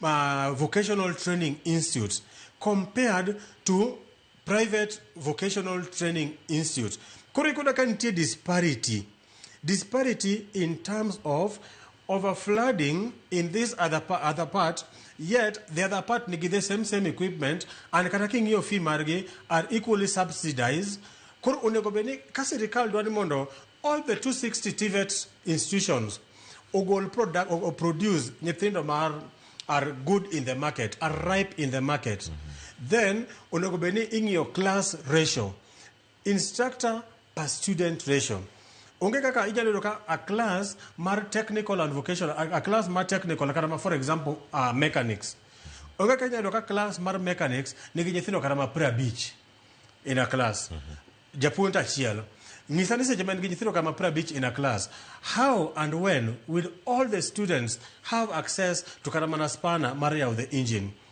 How or when ma students moko gi te dhi bedo gi opportunity mar kata matimo electric or motor vehicle electricians course mondo ng'e ni kata timo kata ma lighting to mae kama onego bed namako kata mae kama onego adiyo mondo kata ma horn mar gari cha ogoni pip pip pip pip pip. Koro yudo ka the ratio does not resonate well with the ratio mar student to instructor. Students ni malo, instructor ni piny, and they become overwhelmed. To mano timore nang'o? Jopuonj mag TVETs gi ema ni piny koso gionge thuolo koso jok tim training mag bedo jopuonj mag TVETs anga timre kar koso ok ndik ndika gi sirkal. In fact, this thing is okay, issue okay kana about jopuonj. Issue and about over admitting a public institutions vis-a-vis other private institutions also are doing equally the same thing. Mondo gobeni nyithindo gi bedo distributed equally. To nengo manya bedo ni nika nikech ka gin jok manie public to sirkal dhiro weche mag 100% transition nyaka tok timo KCSE mondo mi oganda mokalo mo qualified chopo institutions machalo kamagi ochopi. En rem korka sirkal kawo ji mathoth to facilities tin. Exactly. Kwan mag jopuonj gi bede pod tie gimoro mag exactly. And rem kuom sirkal kuom kawo ji mag advocating for the TVET is very very good. Nikech onge kaka king'io kata manamba masano dhi mbalariany kata ma this year is not a very big number compared to number mano timo penj last year.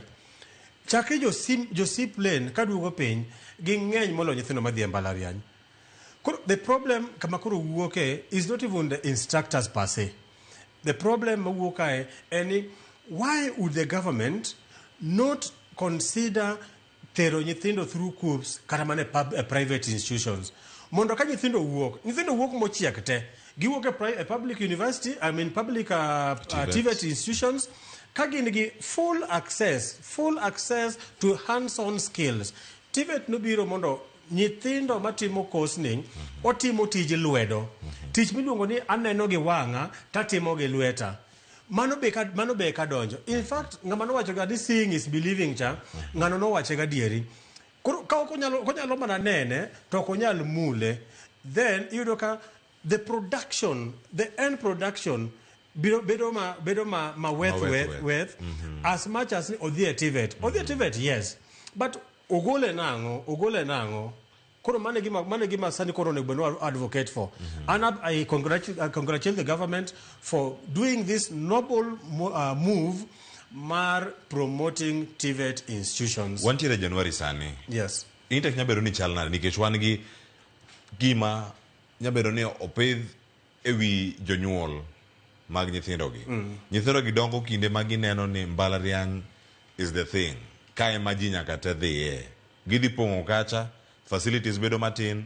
Kinde ma wantie sani, bende luoro nitie ni campaign mitimo, mano mar jiwo TVETs, bende odhi neno ka nitiere influx, kata medruok moro maduong' ahinya, manyalo tamogi kata handle kaka sano osechako ywak ni class ratio mar japuonj gi japuonjre pok obedo marom. En kwan mamalo mag jopuonjre to jopuonj tin. In fact, mano be gima dhi timo nikech the moment there is influx about on the students to instructors ratio, productivity, production dhi bedo mapiny. Kata mana sani in our public universities, last time nangisi kae, we have got situations ma nyithindo madhi timo kata mana the technical courses kata mana universities, they come out kao gichiek for the fail. Why would a student from university come again to KCT, for example, asabedo with so many students machalo kamano, mar wacho niya, Mr. Eric, I did this thing at university. I'm an electrical engineer. Lakini gima nawuogo university vis-a-vis gima ugolo ka a technical institution kaka koro KCT karwa kacha. Iroka ni malo. Why would somebody say so? This person is saying so because by the time I'm in university, no measure much on theoretical than the practical part of the course. And it's something most bedo kata masani and the students are dek mano graduate 2 years ago achiel notimo electrical engineering, achiel notimo mechanical engineering, and I have them in my college. They want hands-on skills. And they confess, nwatimo mae lakini kama kuru wantieni, the TVET way is the way to go. Mana mumi noka last time kana TVET timo kata mana anniversary marge. They came up with a slogan, manegi wachoni, if education is the key, TVET is the master key. It means the nyathimo timo education osomo kata mana university kacha any education, but the master key comes to the TVET institutions. And by the way, most employers ngiyo sanie jokmotimo the technical courses TVET colleges compared to jokmotimo technical courses Mbalariany. Because half baking koro mane gima timore Cleophas. Half baking kae nikech en thuolo ma oganda yudo mag dhi e kuondegi mag tiegruok. To sani thuolo ma oyudo mar bedo e portal mano mar KUPS. Kendo oyudo nyaka moko mantiere kor gwenge. Kata un bende untie kata kaka mag ji giwegi, kata mag sirkal. Onego wabed ka gi ta sikul mano ma Siaya Technical and Training College mano kama intie kaunti ma Siaya kata kama no pok wayude makare adwa winjane kama olose kotere kod ma sirkal ni to ochal nade kendo sani wadhi bedo gi thuolo mar rango ni kama wadhi yudo thuolo matwa kodgi iyudo ni embui mar kata portal mar KUPS ni iyude yo machal nade nikech kae ogana moko wacho ni kata jok manie TVET moko ma apply to gintiere dala giyud gi yo mane portal ni yot ne en ga mane matiyo kode kawaida gimomiyo this time serikal ne wacho ni gidwa timo in phases en changamoto manotimo last year iyudo ka ne ji apply to gini nok dhi ga through koro most people were doing it moko ne time ka nyaka saa 6 saa 7 iyudo ka nyathi obedo pod orito mondo ji onindi koro ka iluongo ni streaming kata ma jam mar internet odog piny koro this time kano yawe ne TVET gi KMTCs timo margi chon universities dhi timo margi later dhi konyo to gini this time ginyalo kata matime kata mana Huduma Centers nikech oyawe nyaka the local Huduma Centers oyawe nyaka counties inyalo kama dhi to the local education offices mag jo county kopo ni gino tami oyawe nyaka the local Huduma Center kama ngato nitie you just walk in the KUPS people you'll just find them there then nitie kata ma colleges ma aji kata mana government offices mag education ma o place jogegi and then jo KUPS be bro bedo ka konyo koro kopo ni okinyal donjo in kibinafs.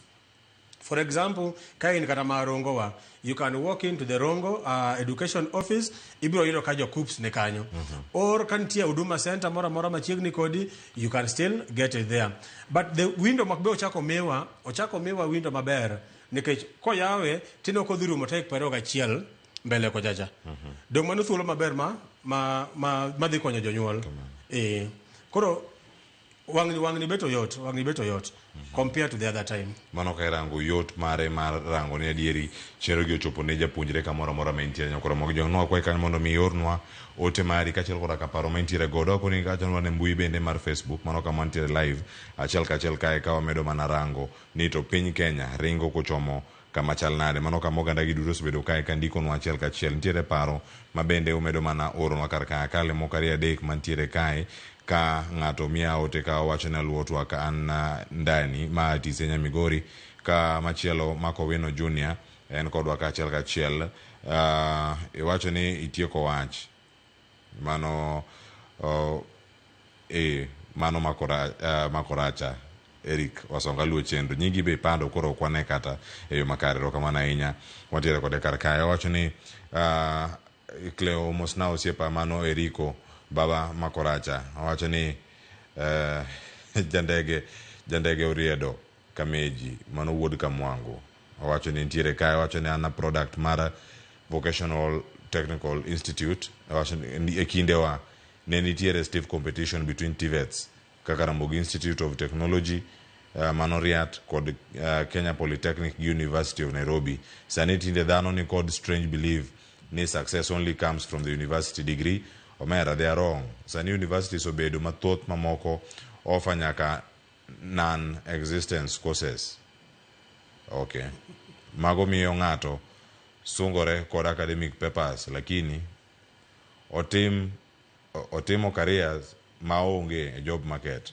Magi miyo ng'ato behave mana ka ng'ama ne ok otimo, kata ng'ama ne ok otemo dhi sikul kod nyiego mapeti. Teruru nyithindo e TVET osom artisan courses. Injinia Lazaro Kanyambok ma Kariobangi Nyamaguje Kanyada East. Aya, wacho ni jok modhi mbalariany sungre. Giri mondo mi ogole wi dhano sunga ni kik bedi e wi oganda. Ayuda ne pachi Eric Wasonga nikech piem nyalo bedo ka kiwacho. Tingeni TVET bende dwaro mana jopuonjre mondo mi odonji, mbalariany bende dwaro jopuonjre mondo mi ochop kar ka. Mondo mi gini kik ne ni en tuomruok kata piem. Tirango nyalo mar japuonjre kaluwore kod gino monyalo timo. Inyalo gole wiwa kaka oganda nade. Mokwongo ilosa ne kod Injinia Lazaro Kanyambok maluwo chenro morote. Erokamano Lazaro Mosiepona. Cleophas gini ok en sunga nikech kwachako kete ni en sunga to wadhi bedo gi akwede ni in idhi e mbalariany to onge giminyalo. Koro wan jo technical wan ema koro wanyalo. Koro iyudo ka jomoko ji fail ni gine ma koro ginyalo timo gini. Koro kama gini wuok e majorly and the half baking mar nyithindo mana nyisi cha. Iyudo ka most companies kata most of these people manage wakalika kagi yudo ngama timo electrical engineering kata mana kaka na wacho kata mana plumbing. Ngama notime university cha iyudo ka en gi ish question moro nitie ni is it true ni mabe ngama otimo course ni e mbalariany adier? And the reason ichakiro ni ng'eny nyithindo madhi e university timo courses gi samoro gi jituma for this field o qualify odhi otimo course ni, lakini ka en e university kacha ok jituma mondo o accept ne atimo course mar engineering onego be ni ambe ka dhi e field to onego be a produce kaka ng'at ma owuok oko e field nyalo produce. Koro ana wacho ni gini ok en sunga mabe adwa ni mondo agol pach ji e gini. Nyathi kodhi e university otim extra hands-on skills manyalo booste, manyalo miyo obedo kata ma atpa, otim kata ma nita. Ineno gino, kotimo kata ma nita, itimo university for your 3 years. Kata mana your 4 years. To iwuok oko. Koro chakil supplement gini nita training which is more of hands-on skills mondo o boost makata kidhi oko kacha to papers nika obedo boosted. In fact the thing motimo nita is 90% practicals. Nita chalgi artisan 90% practicals, like 10% in theory. Koro iro kakae makoro ibedo gi that knowledge. Koro adama golo pachoganda ni jo university gi botim gi atima lakini wa embrace gi to anyalo encourage ng'ama nie mbalariany ni imbe ka yudo thuolo mar dhi e mbalariany matimo the technical courses. Make sure ni ibedo gi additional training to help you sustain the job market practically. Koro gima Lazaro wacho no en gima dier lakini en a notion mane public domain. Kamano e paro wacho ni mane gima oganda mathoth bende rito neno ni mano e paro ma oganda bende yudo. Nyakwara mo jwangi thuolo montiego sani in kama intiere yiero koren mari mbui mara KUPS oseyao kendo kanyo nigi thuolo matero nyathini ma iparno koyudo entry mare e mbalariany. Mano jok moyudo C+ kadhi malo. To kata nitie jok moyudo C+ kadhi malo madiher mar dhi e TVET to were gi mbalariany kata moluongi kata yiero. To mano bende timore. Kwano niga malo bende kirango kod entry mamoko bende TVET igi. Already kata masani I can attest to you. On Friday I admitted Jabi minus. Angombe Jabi minus obiro e TVET. This Jabi minus is saying that an adult moda team hands-on skills. Ada team diploma. Achagi diploma, tachaka complement gineta mana wachocha, and then I will be very, very ripe for the job market compared to the other person. Ayamara reyo, matokoro about the exams. The exams for Boga Makesi Esige, nitire circumstances, manya theotimo page, Cleophas, to kata ni penjo buoge. Hey, Mabe an ayudo grade ni. And he was not that category all along. No kene category ma C+, nen mane C ka C minus or below. Then ko dio timo penj to penjo buoge. Then owacho ni kadhi e university gi performance mara, am I going to break even kalore kaka nyicha chaloja? Koro yudo ka nyithindo gi gin moko ma they assess themselves. I want to tell nyithindo motimo form 4 last year, take your time, have a meeting. And I normally say, if your name is Eric, like myself and Eric, call Eric for a meeting. You as a person and Eric as identity. And kaka Eric, number one, what do adatimango bang form 4 penjo sa wuok. And kaka Eric, kadhi mbalariany gi grade mara chake form 1 nyaka form 4, gi kadhi technical college, adhi atimo diploma, where am I going to be successful? Maradek, and kaka Eric, ere mentor moro manyalo dhire mondo adhi awuo kode mondo ngisania Eric, the team kama follow this route mondo anbe abed gi successful route in my life. That inner meeting dhi konyo nyithindo gi for a long time. Make decision. Nyithindo gi crash wan gi thuolo. In fact, KUPS otimo maber nikech ngata mancha oyudo C+ and above omie thuolo seche ma jo technical gi pod kauji. You can decide adhi e technical samikauji ni or arit KUPS mbele kacha seche ma koro KUPS mag universities kauji. To kadhi timo KUPS seche ma adhi apply KUPS seche ma universities kauji. What am I going to do? Number one, nitie gimilo ne career. Nyathi mora madwa yiero career mare through the KUPS, either university or through technical and vocational training institutes. Number one, nyaka ng'i gimilo ne passion or gimilo ne interest. Course madwa timo ni, be an kode e chunya koso baba wakata mama wangisa niya otino nyathina Eric mawuoda adwa dhi tim course ni. Iyiero ni course koso iyiero kendi. Number two, what is the employability? Employability is either aditimo course as a self-employed or aditimo course as unemployed. Or ayalo bedo both. Abedo employed, but ativo ayaw kata ma workshop na things are running out. Ambe chaka employ jomoko. Then number three, and what is the income of this course? Can it sustain me moving forward? Three very important things in career. Kata majok matimu KUPS anie. Do not rush. Take your time to consider the three basic elements of career choice. Number one, passion, interest. Number two, employability. Number three, income. Erokamano Eric Wasonga. Wero kodwa okinyi makawuono kwa warango weche maga TVETs. Kendo wageno nyakura mokijwang kamoro mora maintiere. Nyathini otimo penjo yudo grade no mano mara C minus. So yudo C plain. Owacho no miss mani university ente gi point achiel. Kik chunyi tho. Pode nigi thuolo machielo nyakura mokijwang. Mamedo kono uko mora mauntie ni thuolo se yao ka KUPS. Kikubimo leo. Owach ni jowa mawuoka kaluo biro kendo paro mopogore ntiere karka. Daki kama miwa ka orumo, daki engi nyiriri pradek. Mar miya wach mari mogik. Erokamano. Nyiriri pradek abro makao kangiso nyithendo ni we do free career guidance and counseling. And kopo ni inigi shida a choice selection wan gi jopuonj molony mag career. Inyalo gochona, inyalo biro irwa KCT Isili campus. We shall have a one-on-one mondo wa discuss kodi.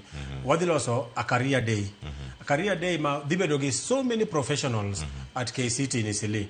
Tarik pagangwen dwe manyien. Mano chieng Valentine. Chieng Valentine. Koro ngama nyalo gochona namba na nyalo mamiyo ge kama kawaida. They can just call me. Inyalo gochona 0720 Adeko Chiko aboro. 0720 393988. Erokamano. We shall assist you. Erokamano enya nyakura mokijwang mar mondo mi osira oganda mathoth ahinya ingeni mano euse koro ang'wene ni banka mondo mi konwa ne achiel kachiel nango mantiere nyakura mokijwang gikanyo wakaw oken yueyo watieko gikanyo warado duche makien chen maru piny kod mbako romo nyinga Cleophas Oluoch jagisumo kanyakura mokiew nyaka sango reti masani.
Revisha and win big with the WRC Safari Rally 2025. Open or deposit into a KCB Gold Savings account and stand the chance to win. Revisha and feel the roar.